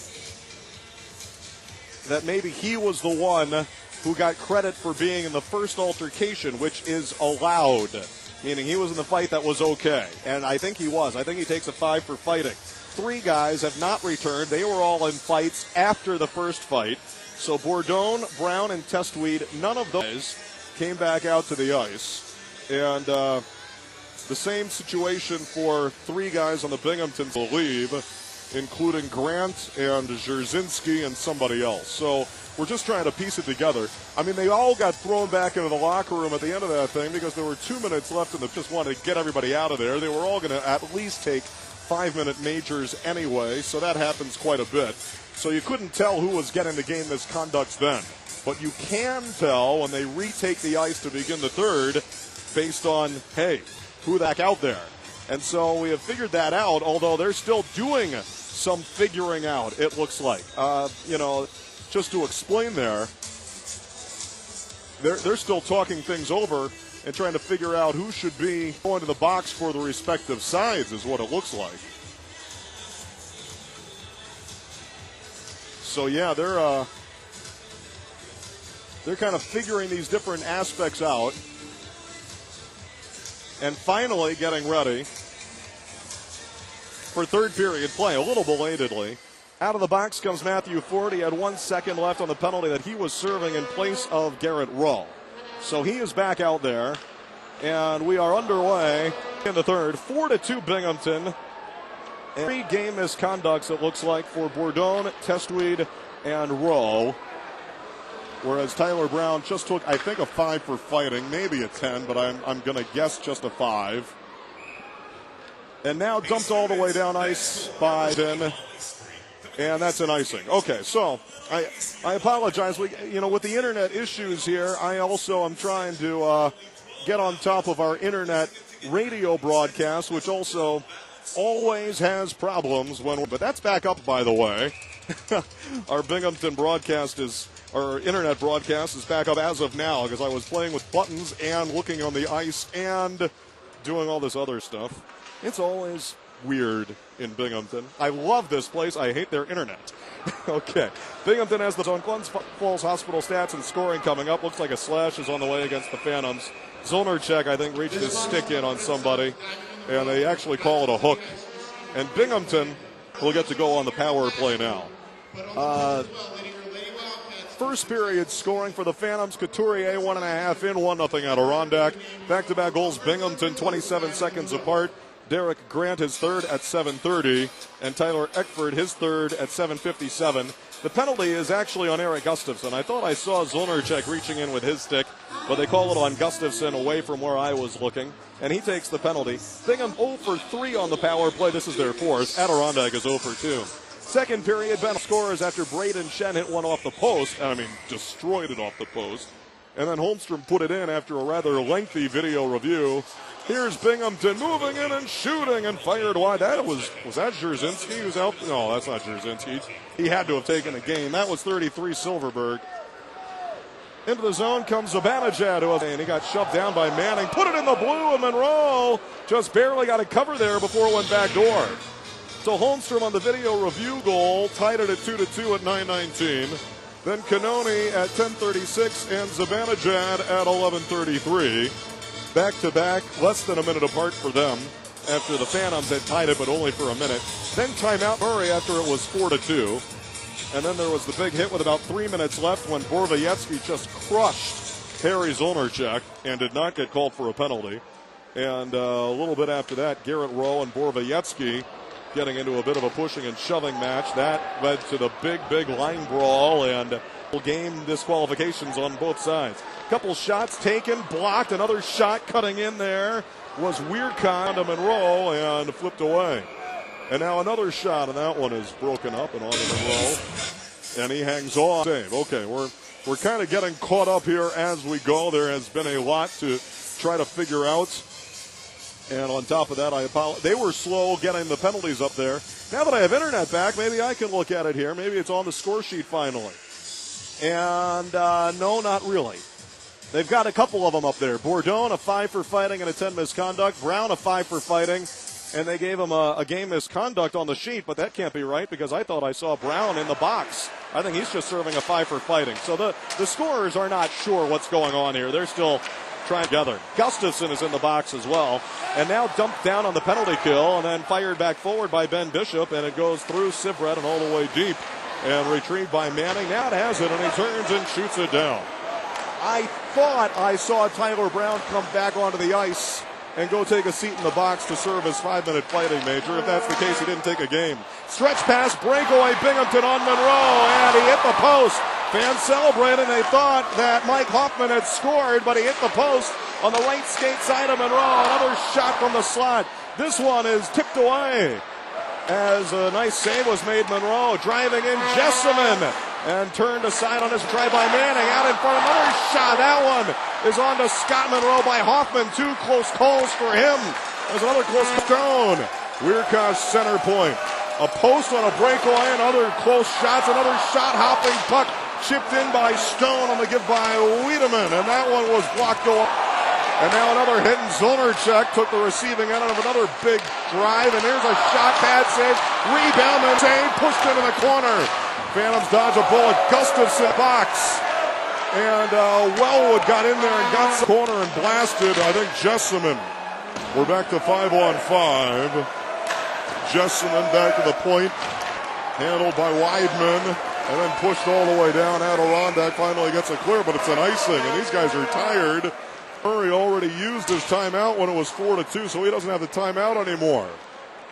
And now out of the box comes Tyler Brown. Yes, Brown has not taken a game misconduct. And stick taps for Tyler Brown, who dropped the gloves as one of the 4 different fights that broke out all at the same time before. But because he was the first fighter, he is not ejected from the game.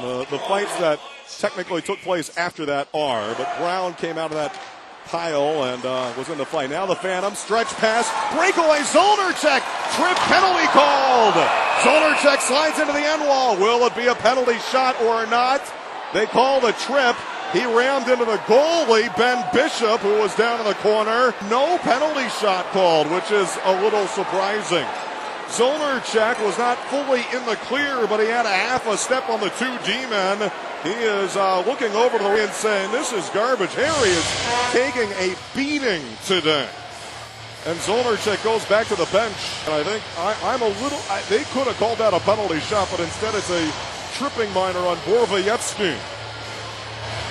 It was a stretch pass from the Phantoms end and a nice one. Harry Z on the tape as he was cutting it across the line past the 2 D-men. Well, you know, you're down by a bunch here, or a couple here. Take chances. Face-off win, Binghamton cleared away. To the Stancliffe Lumen Morris penalty box goes Borvayevsky. Phantoms will rifle it forward. It's scooped up by Weirkosh, and Binghamton has the puck and turns and line drives it all the way. Niemer Ford shots on goal now. The shots are Binghamton 30, Adirondack 23. Shot period are 8-0 Binghamton. They were pinballing it off of Scott Monroe. Point blank on some of their pushes. Binghamton wins it as Adirondack had gained entry. And the center all the way down. 1:22 to go. Curtis Lumber power play. 16:05 left in the third. 4-2 Senators. Toure into the zone. Centers Shen. Backhander through the 2D. But off the side of the net past the left skate of Ben Bishop. And keeps it under the point. Shen. Couturier out in front. Dangles around Bishop and poked away. Looked like he was going to push it and curl it around the goalie Bishop, and it just got knocked off his stick. It would have been a beauty goal of a goal for his second of the game if it had. Now Gus for Couturier. Shen down low, out in front. Chipped high by Holmstrom, who had his stick tied up. Shen circle shooting. Bishop's got it barely. And big chances there for the Phantoms. And Howe with 45 seconds to go. Here on the Adirondack Curtis Lumber power play, and 15:29 remaining in the third. Hey fans, we've got our fantastic Phantoms t-shirts featuring Braden Shen and Sean Couturier and Eric Wellwood and Zach Rinaldo. These jersey t-shirts, they're on sale now at phantomshockey.com. Go to the feed and click on the shop tab.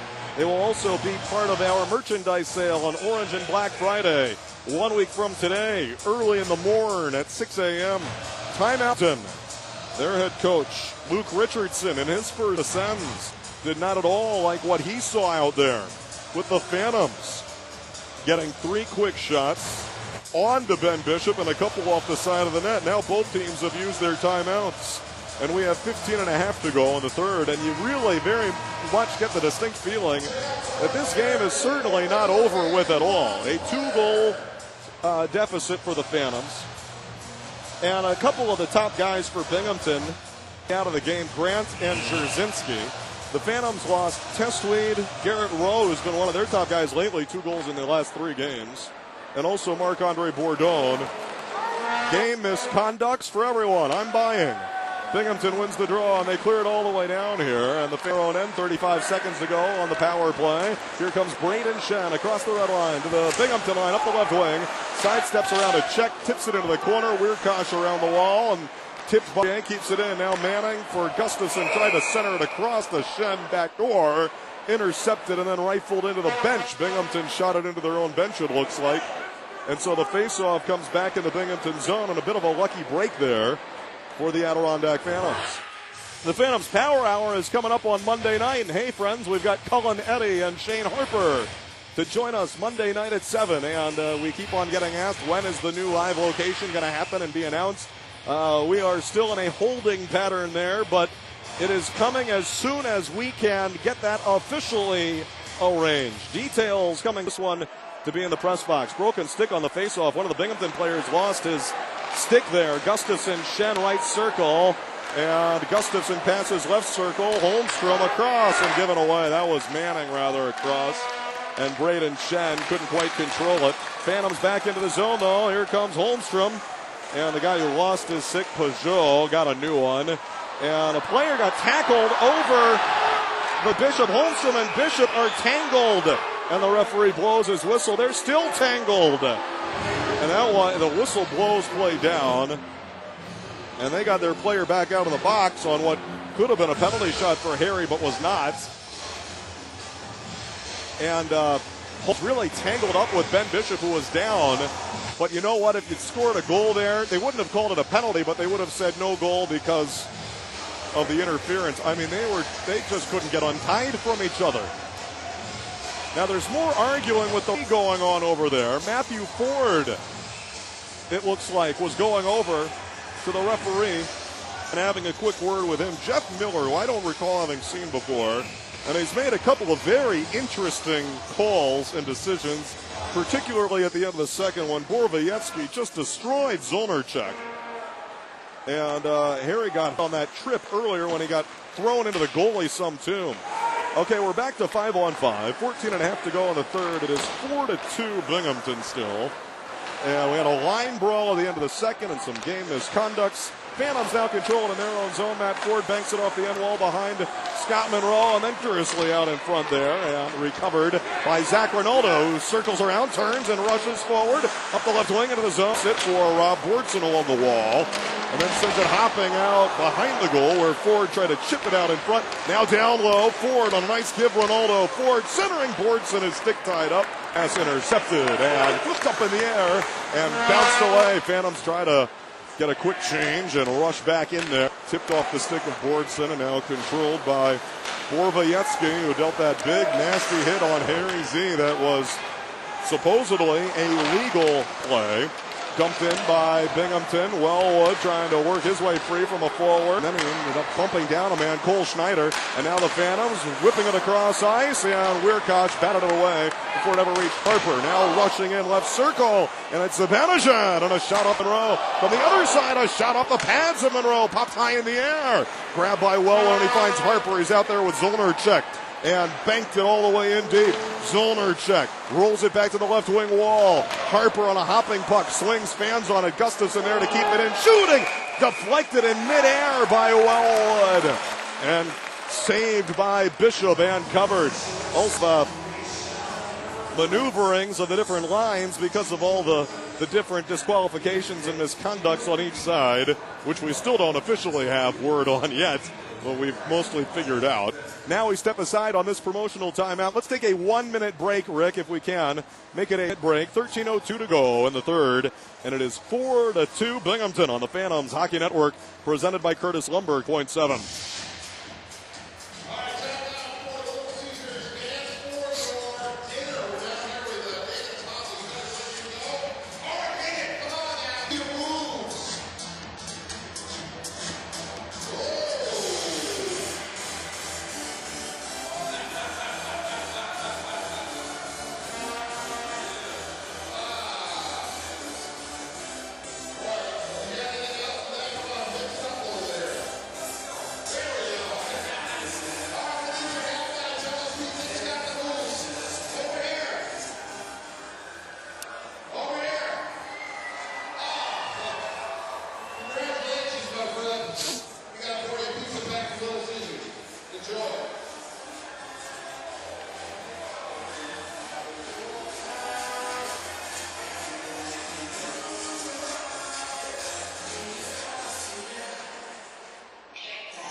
The bullpen located in downtown Glens Falls, the Phantoms pre- and post-game headquarters with food and drink specials. Bullpen following Adirondack Phantoms home games.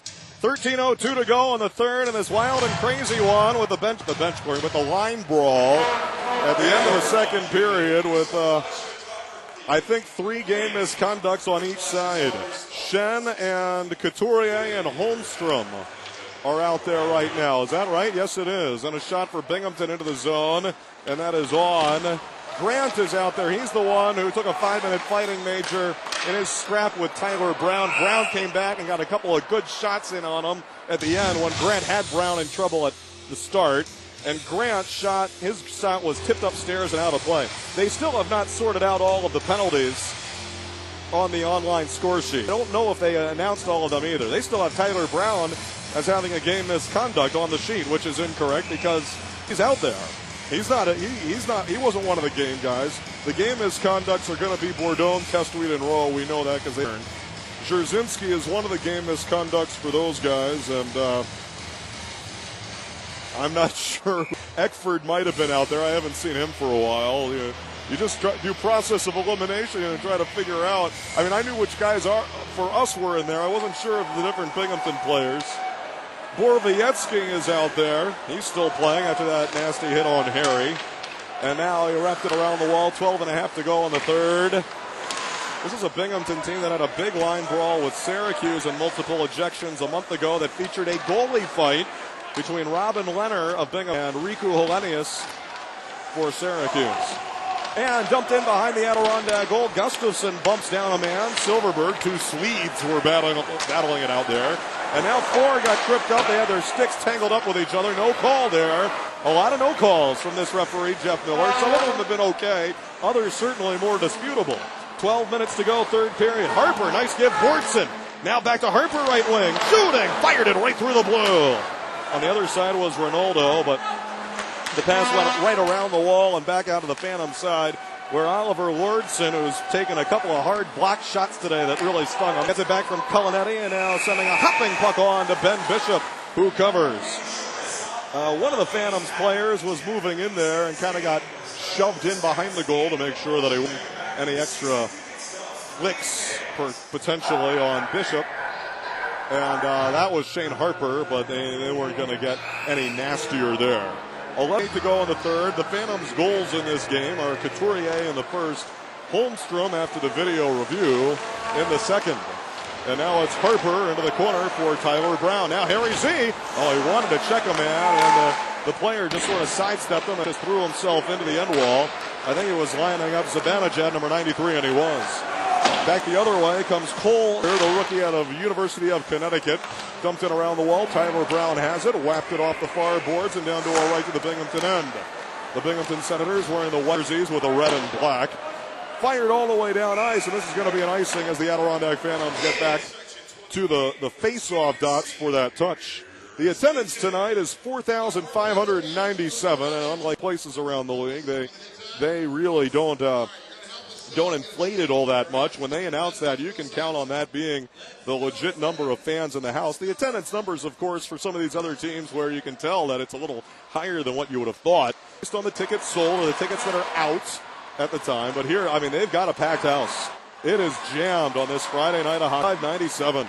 And that's about what this place holds. Brandon Manning, slap shot from the right point and a pad save off the left leg for Ben Bishop, who's played a nice game. And now Binghamton from there, and they flip it out to center where Braden Chen has it. And time for Braden to work his magic. Try to get one of them back. He'll just backhand toss it in. Dash around Hoffman, go after it. Holmstrom got up to the goalie, Ben Bishop, but Bishop was able to paddle it around the chasing Holmstrom and to send Binghamton running back the other way with Pedersen up there. And Hugh Jessamine, number 19, alongside him, Pedersen, and then back up. Adirondack has a Couturier, stole it. Holmstrom across the line, shooting. Stick save for Ben Bishop, and then he's forced to cover up and hang on. And that comes with 10:14 to go now here in period number 3. Time Warner Cable, the proud presenters once again. Year 4 of the Time Warner Cable Cup, the best of 12 series between our local AHL Northway rivals. The Devils lead the Cup Series 2-1. We play Albany again back at our place in a couple Saturdays on December 1st, the last of our 6 consecutive home games coming up. Phantoms have it in the zone, spinning around. Wellwood curls back the other way. Wellwood down to the other side. One of the players, what that looks like. Borbietsky lost. No, he's got a stick. There's a loose stick somewhere out there, but everyone's holding one. Wellwood hammered one on from the left circle, and a gift from behind the goal.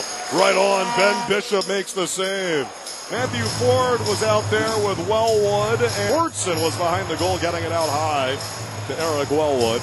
And now hitting the ice are Harper, Couturier, and Zollner. And again, we have to mix up the lines here because both teams are missing quite a few players now after that line brawl at the end of the second with 2:01 left in the second. That brawl took place. Niemer Ford shots on goal. Binghamton 33, Adirondack 32. And 9:52 to go in the third period. And a lot of time still for the Phantoms. They can make it a one-goal game here, then it gets very interesting. And here's Couturier from Harper and poked off his stick. Never shot. Zollnercheck had rushed it in there after Couturier won the draw. Binghamton back up ice. Brandon Manning stole it from the forward and now turning, batted down Couturier. Bishop all the way in the corner. Banks it behind his own goal. Harper hustled up there, almost stole it from the goalie. Banks all the way in the corner, and Harper made it very interesting there, almost stole it. Now from the Adirondack end, Brandon Manning knocked it around the wall. Borbietsky there shooting and tipped wide. Right on top of him was Silverberg, on top of Monroe, but the shot was deflected wide. Off the end wall, dug away by the Phantoms, and Gustafson sent Harper on the headman. Harper checked into the near bench boards on the Binghamton bench by Cannoni, but got rid of it, dumped it in. Phantoms change. Holmstrom and Wellwood are out there. That's the starting forward line, and kind of back where we started from. Back to the long drive by Binghamton is whacked forward by Danny Sivret, who is paired with Cullen Eddy now. And now Shen dashes around, a man moves in, shot it off the helmet of Bishop as he just dangled right through Weidman, and Shen on a one-goal game. Helmet save for Bishop, who kind of shook his helmet back in place on a hard jerk head nod. Now Wellwood free up the left wing, and they caught up to him. Benoit will force Wellwood to the corner, and he throws it around the wall. Back to the other side. Holmstrom kept it in. Tried to connect back to Wellwood, but well cut for the slot. So an easy intercept for Binghamton. The Senators to the red line. They backhand, swing it on in and ruin the Phantoms end. 8:10 to go in the third. 4-2 Senators. Rob Bortson into the zone and offside. And boy, that is a late whistle there on that offside. Bortson headman for Ronaldo on the left wing, and they ruled that Matthew Ford on the right wing had stepped across just ahead of time, and took them long enough to blow that whistle, but they did call it. So Rob Ford's third year with the Phantoms. He's on the face-off, and it's won by the Binghamton Senators. Great article written by Anthony Sanfilippo of PhiladelphiaFlyers.com that we copied and put up on the Adirondack Phantoms Hockey.com website.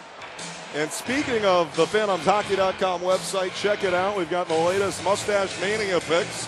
And Bortson in that face-off. He has one of the better mustaches on the team.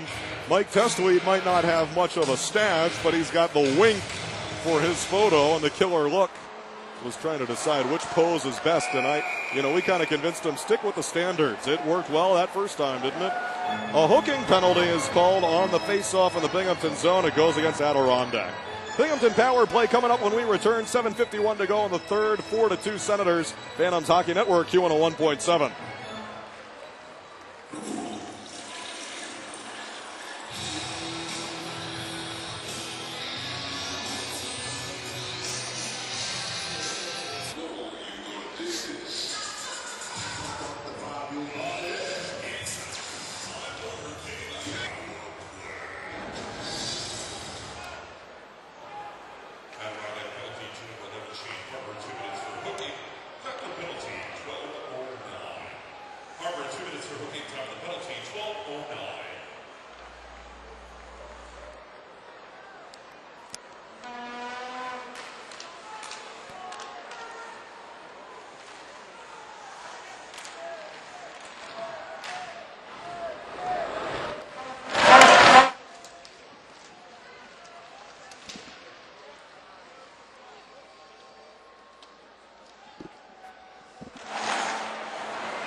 Power play on the Shane Harper hooking, spinorama, shot, pad save, Monroe. Some of the fans behind him thought that was a goal to be, and they were celebrating, but Monroe had made that sharp angle save, and now shoved out of there on the clear. Manning getting some pushes and shoves it on Jessamine.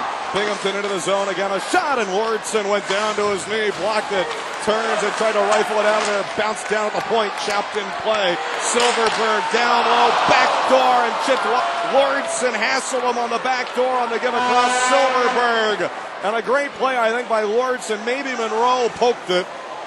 Hustling in there was Mark Stone and Silverberg. That one looked like another goal, too. Monroe keeping the Phantoms in this game. 35 seconds left on the Binghamton power play on the Harper penalty, but only 6:20 left in the third, and the Phantoms are down by a couple, 4-2. And it's been that way since fairly late in the second period, I guess, about midway. Borvaetsky gives it across. Weidman, and now down low, hopping puck, and never quite made it to the back door. It was intercepted. Couturier pushed it into the far wall. Shen, then stolen by Hoffman. Spinorama gives it back to the point. Is that another block for Wardson? I think it is. Oliver Wardson has blocked 5 or 6 shots today at least. Harbox, he's free as he joins Couturier on the rush, and Wardson kind of hobbles his way back over to the bench, and he's going to be one dude tonight and tomorrow. Black and blue.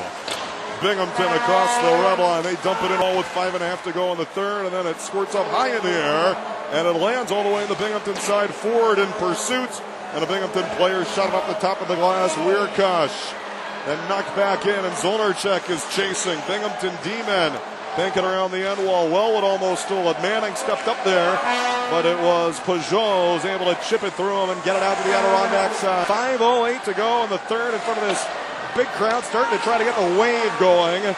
And an electric atmosphere tonight. Broome County Veterans Memorial. And it is Zonarchuk who passed it back to Gustafson, now turning and bringing it forward. Wellwood on a give by Shen. Wellwood got hip checked there.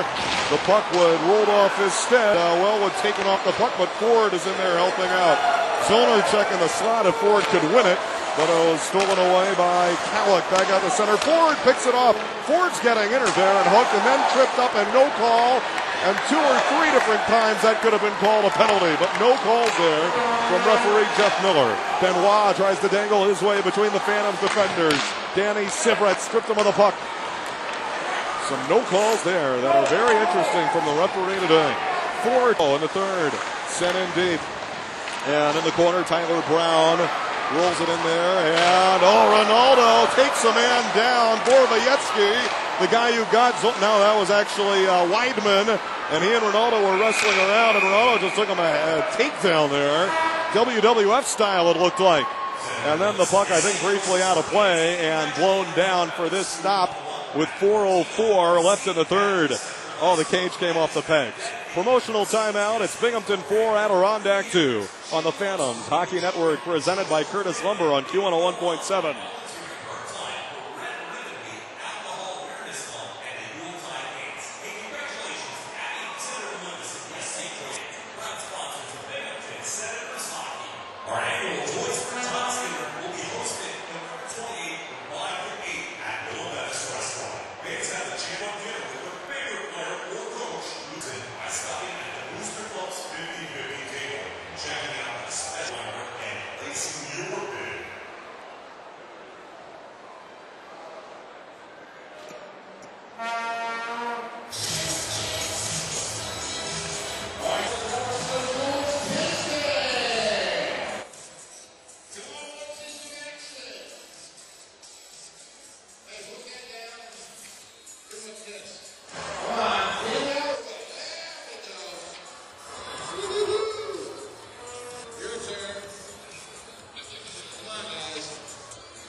Men's Cancer Awareness Night is taking place 1 week from tomorrow, our home Saturday, November 24th, to conclude our great weekend over the Thanksgiving holiday with 3 games in 4 days. But the one on Saturday, November 24th, that's a big one. The mustache jerseys to be worn by the Phantoms. And the mustaches that they are growing will be in full November 24th. They've been growing them since November 1. And the mustache jerseys entered by the Parks Heritage Federal Credit Union. with a post-game jersey auction, part of the proceeds to benefit the C.R. Wood Cancer Center at Glens Falls Hospital. All for a great cause. Men's Cancer Awareness Night, Saturday, November 24th. The Phantoms against the Hershey Bears. Adirondack from their own zone after Binghamton had cleared it. Now they dump it all the way down, and no timeouts for the Phantoms. They already used their timeout back in the second. Binghamton's already used theirs as well. And now tangled up along the end wall. Dug away. Zollner check back to Gustafson and pushed back in there. And Couturier really wrapped up there by Weirkosh. Kosh tripped him up there. Couturier falls and still no calls. And Zollner is getting back at him, and Weirkosh is manhandling Couturier. Then Harper comes in, digs it free, banked it off the back of the netting. Rolled around to the other side. Gustafson pinched forward and kept Pettersson from clearing, and then Binghamton grabbed it back, and now they'll be able to walk it out of there the other side. Cole Schneider at the Phantoms bench. Wellwood was changing, stole it. Here's Wellwood to the slot, shot it off the leg. He was all else was changing. Now Wellwood treks it down to the corner. Weirkosh a hit on him. Wellwood worked his way free, wanted to center up high, but it was blocked off the leg. Schenn shoots, and a save Bishop. Wellwood and Holmstrom got it out in front for Schenn, and that's what you need to do and how you want to do it. And Schenn, that quick wrister there. And man, does he have a good snapshot. That twisted wrister right on to Ben Bishop. Had to kind of hurry, and a couple guys were close to him. Shots on goal, Binghamton 37, Adirondack 34. And now we're down to 2:52 to go in the third. Sivrat slap shot. That one pinballed off a D-man, comes out the other side. And Holmstrom wanted to check Hoffman. Hoffman just stopped on a dime, and Holmstrom swung it air. A shot, and Monroe the save. He went through him, but he actually bounced it out, I think, on a stick save on Derek Grant shooting. He's the one that dropped the gloves with Tyler Brown. Among the four fights we had ongoing at the same time in that ball, Brown and Grant are the only ones that were not ejected. And up high, Grant trying to shoot again on a give from the right, and Sivrat blocked it. 2:18 to go. Phantoms down 4-2. Here's Schenn. Cuts in across the line, has Holmstrom with him. Schenn stops on the left circle. And his pass deflected. Ronaldo spinning, shooting, and that one tipped away. Bishop might have had it. Scott Monroe is still in. 2 minutes even to go in the third. Binghamton has it on the breakout as Ronaldo missed a man on the forecheck try. Hopping puck. That one hard to corral. Manning got a piece of it. Now stolen back by Corey Calick, spinning in the circle. Broken stick is out there. Phantoms with the puck. And 45 to go. Bordson trying to connect with Ronaldo. Broken up. Manning from his own zone. 140 now. Ronaldo up ice and dumped in by Ronaldo from Manning. And stolen Calick. Ronaldo had a piece of it. Calick looks to clear. Hops over the stick of Ronaldo. Back to the red line. 1:27 left. Bordson alongside Ford. Centered, broken up. But out empty net with 1:19 left. Polinetti stops it on the right point. No, he didn't. They said it went behind the line and is an offside. Polinetti tried to keep it in and couldn't do it. So a neutral zone face-off now with 1:17 to go in the third. The Bat Blue Phantom schedule update tomorrow night at Syracuse at 7:30. Pepsi Countdown to face-off at 7. Wednesday, we're at home sweet home against Bridgeport. Dollar hot dogs on Wednesday to the affiliates of the New York Islanders. Friday night on our traditional Black Friday game with a $2 draft beer specials. And we got the Norfolk Admirals coming to town. And Saturday, men's awareness night, Phantoms Youth jersey given away for the first 1,000 kids presented by the Glens Falls Hospital Rehabilitation in November 24 against Hershey. Extra attacker is out there. Neutral zone face-off. Holmstrom on the draw. Phantoms win the face-off, and here they come. Gustafson gives to Schenn from the Adirondack line. Manning juggled it. Grant couldn't steal. Dumped in, rink wide to the other corner. Couturier, 1:05 left. 6-on-5, down 4-2. Binghamton the steal. They're going to try to shoot from an open net, but they missed it on the pass. And Manning clears it away from Hoffman, but Adirondack in their own zone. And now here comes Brandon Manning to the red line. And as he gains the red line, he'll chip it up in the air and into the corner. Around the wall to Braden Schenn, who got hit there. Now behind the goal, Manning all the way in deep behind the Binghamton goal with Couturier. 4 seconds to go. Gustafson a slap shot. That one wide, rattled around the wall and all the way out to the neutral zone. Wellwood is there. Empty net try for them right now. Stone and Hoffman were into the zone. Couturier flips it to the left wing. Holmstrom centered, but nobody home. 25 seconds left in the third. And stolen by the Binghamton Senators. And going wide and shooting for the open net. Score, Mark Stone. Stone, the rookie out of the Western Hockey League, Brandon, and he played with Ottawa some last year, and he's had a very good game today. Number 16, Mark Stone, from just in front of the red line after he picked it off, heals this game with an empty netter with 18.3 seconds left, and it is 5-2 Binghamton.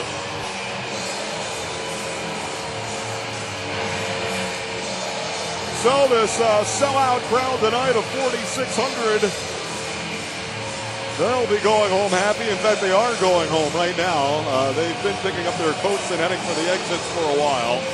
Fortson on the faceoff with 18 seconds left. Ronaldo turns and shoots it in.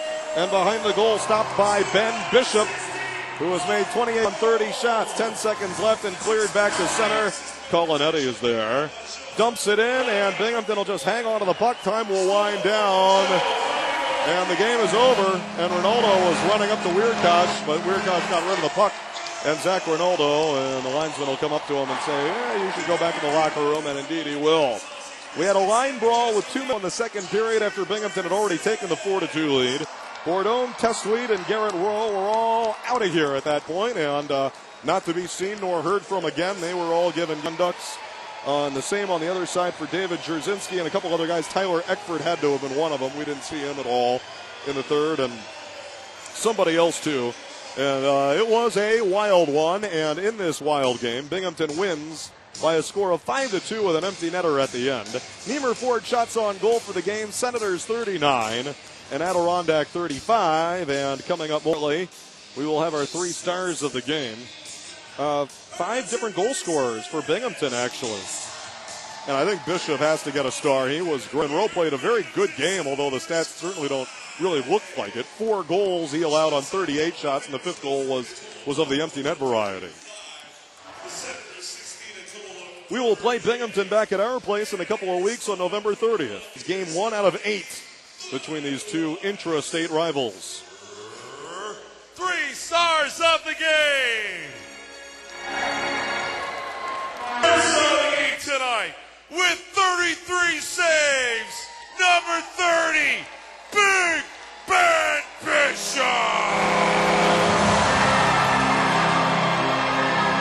Second star of the game had 2 assists, wearing number 23, Corey Cowley. And your number 1 star of the game with a goal, wearing number 93, Mika Saban!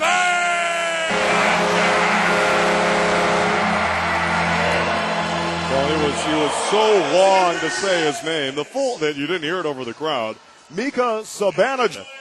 Took him about a minute to say the guy's name. It is a long name. 5-2 Binghamton, the final score. The Senators are 6-4-2. The Phantoms with the loss are now 6-7-0. A lot of away games to begin the year for the Phantoms, and that finally kind of concludes tomorrow. Adirondack playing 10 out of their first 15 on the road, and tomorrow is that 14th game, or that 10th road game. And finally, we'll get to start to even that out some. Consecutive home games coming up beginning Wednesday. But next up is one more game on this 5-game road trip. Adirondack is 2-2 so far on the road trip. They lose today 5-2. The 5th and finale, and trying to make it a winning record on the road trip, comes up tomorrow at 7:30 at Syracuse and on the air at 7. Now stay tuned. The Great Meadow Federal Credit Union postgame report is coming up next on the Phantoms Hockey Network, presented by Curtis Lumber on Q101.7. Excuse me.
They have this in the pit.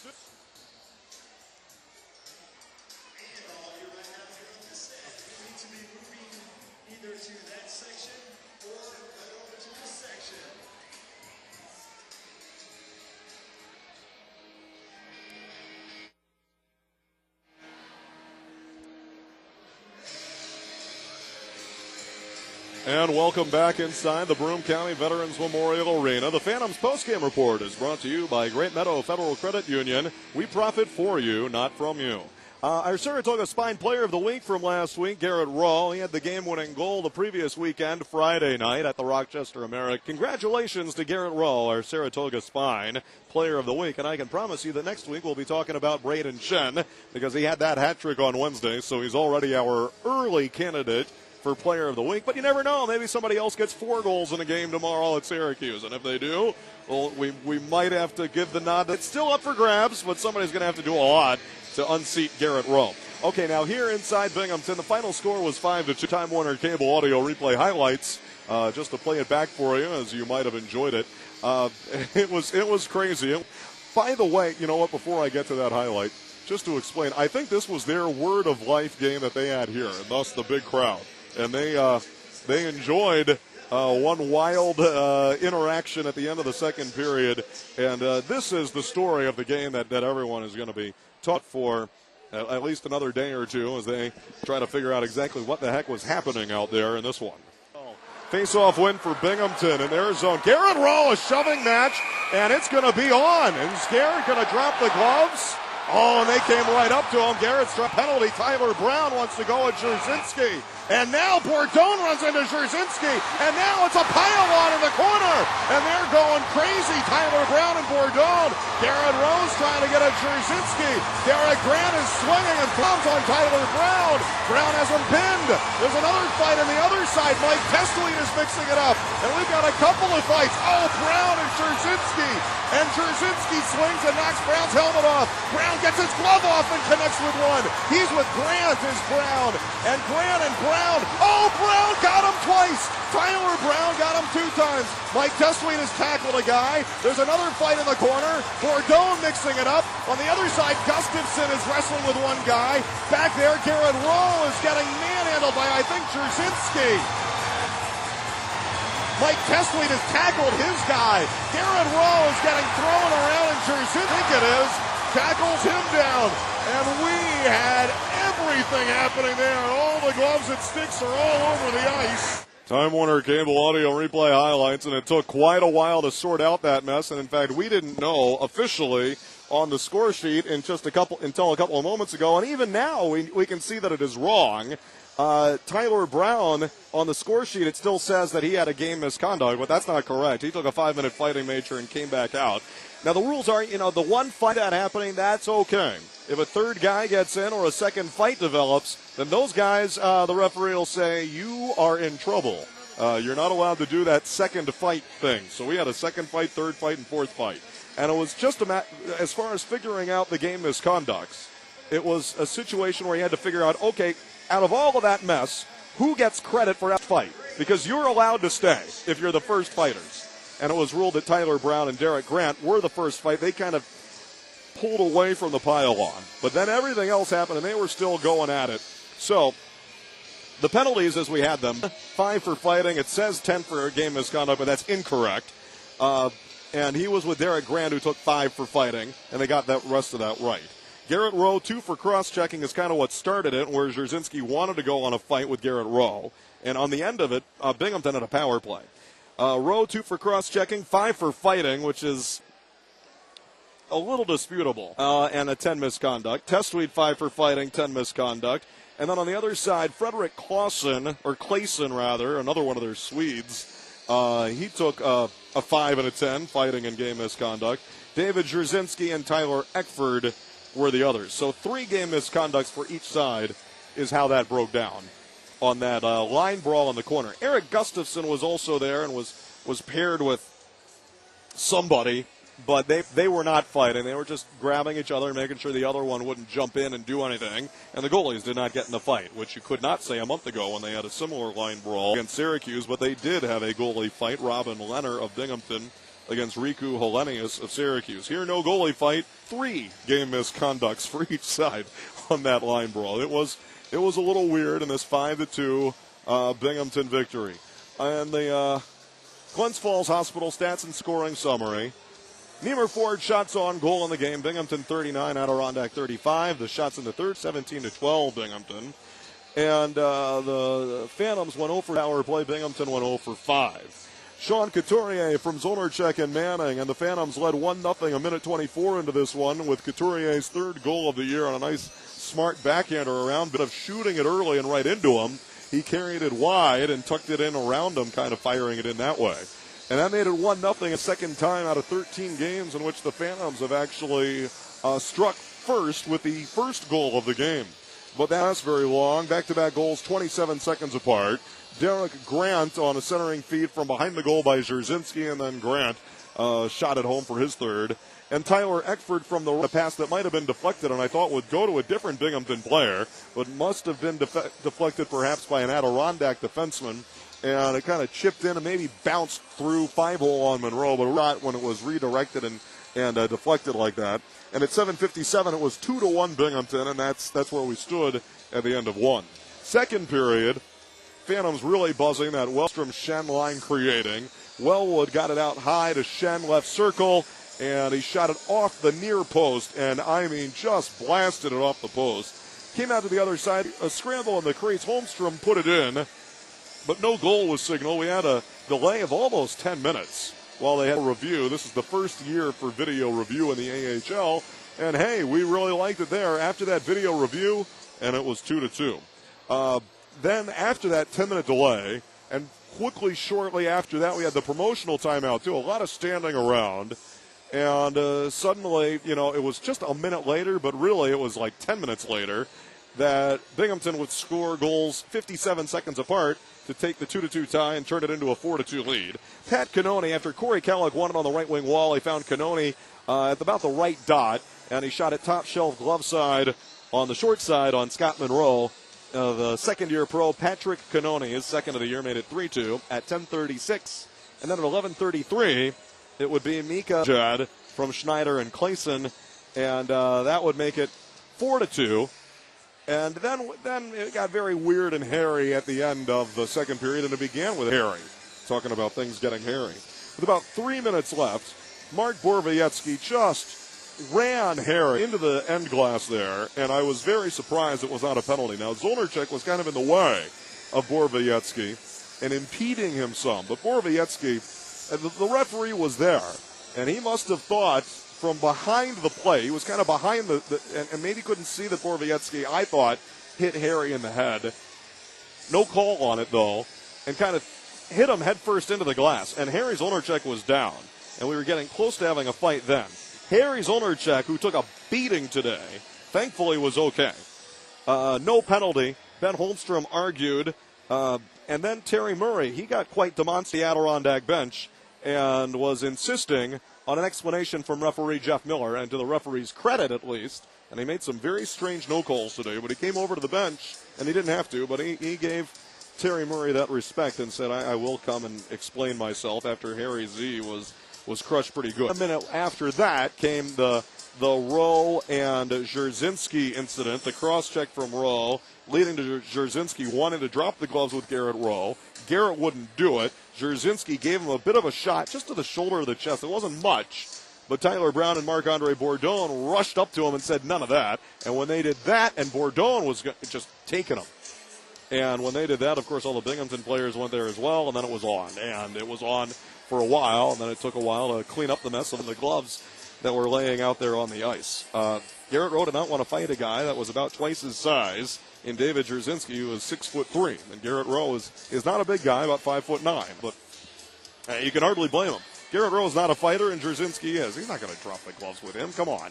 That seemed a little, and Garrett's standing there, and he's trying to draw a penalty out of Jerzinski, but then things got very out of hand. So it was 4-2 at the end of 2. Both teams lose their 3 players each. And then to the third period, some close calls there for both sides. There was one spurt early in the third period where made a bunch of saves in a row. Shots on goal to begin the third were 8-0, I think. Well, maybe it was 6-0.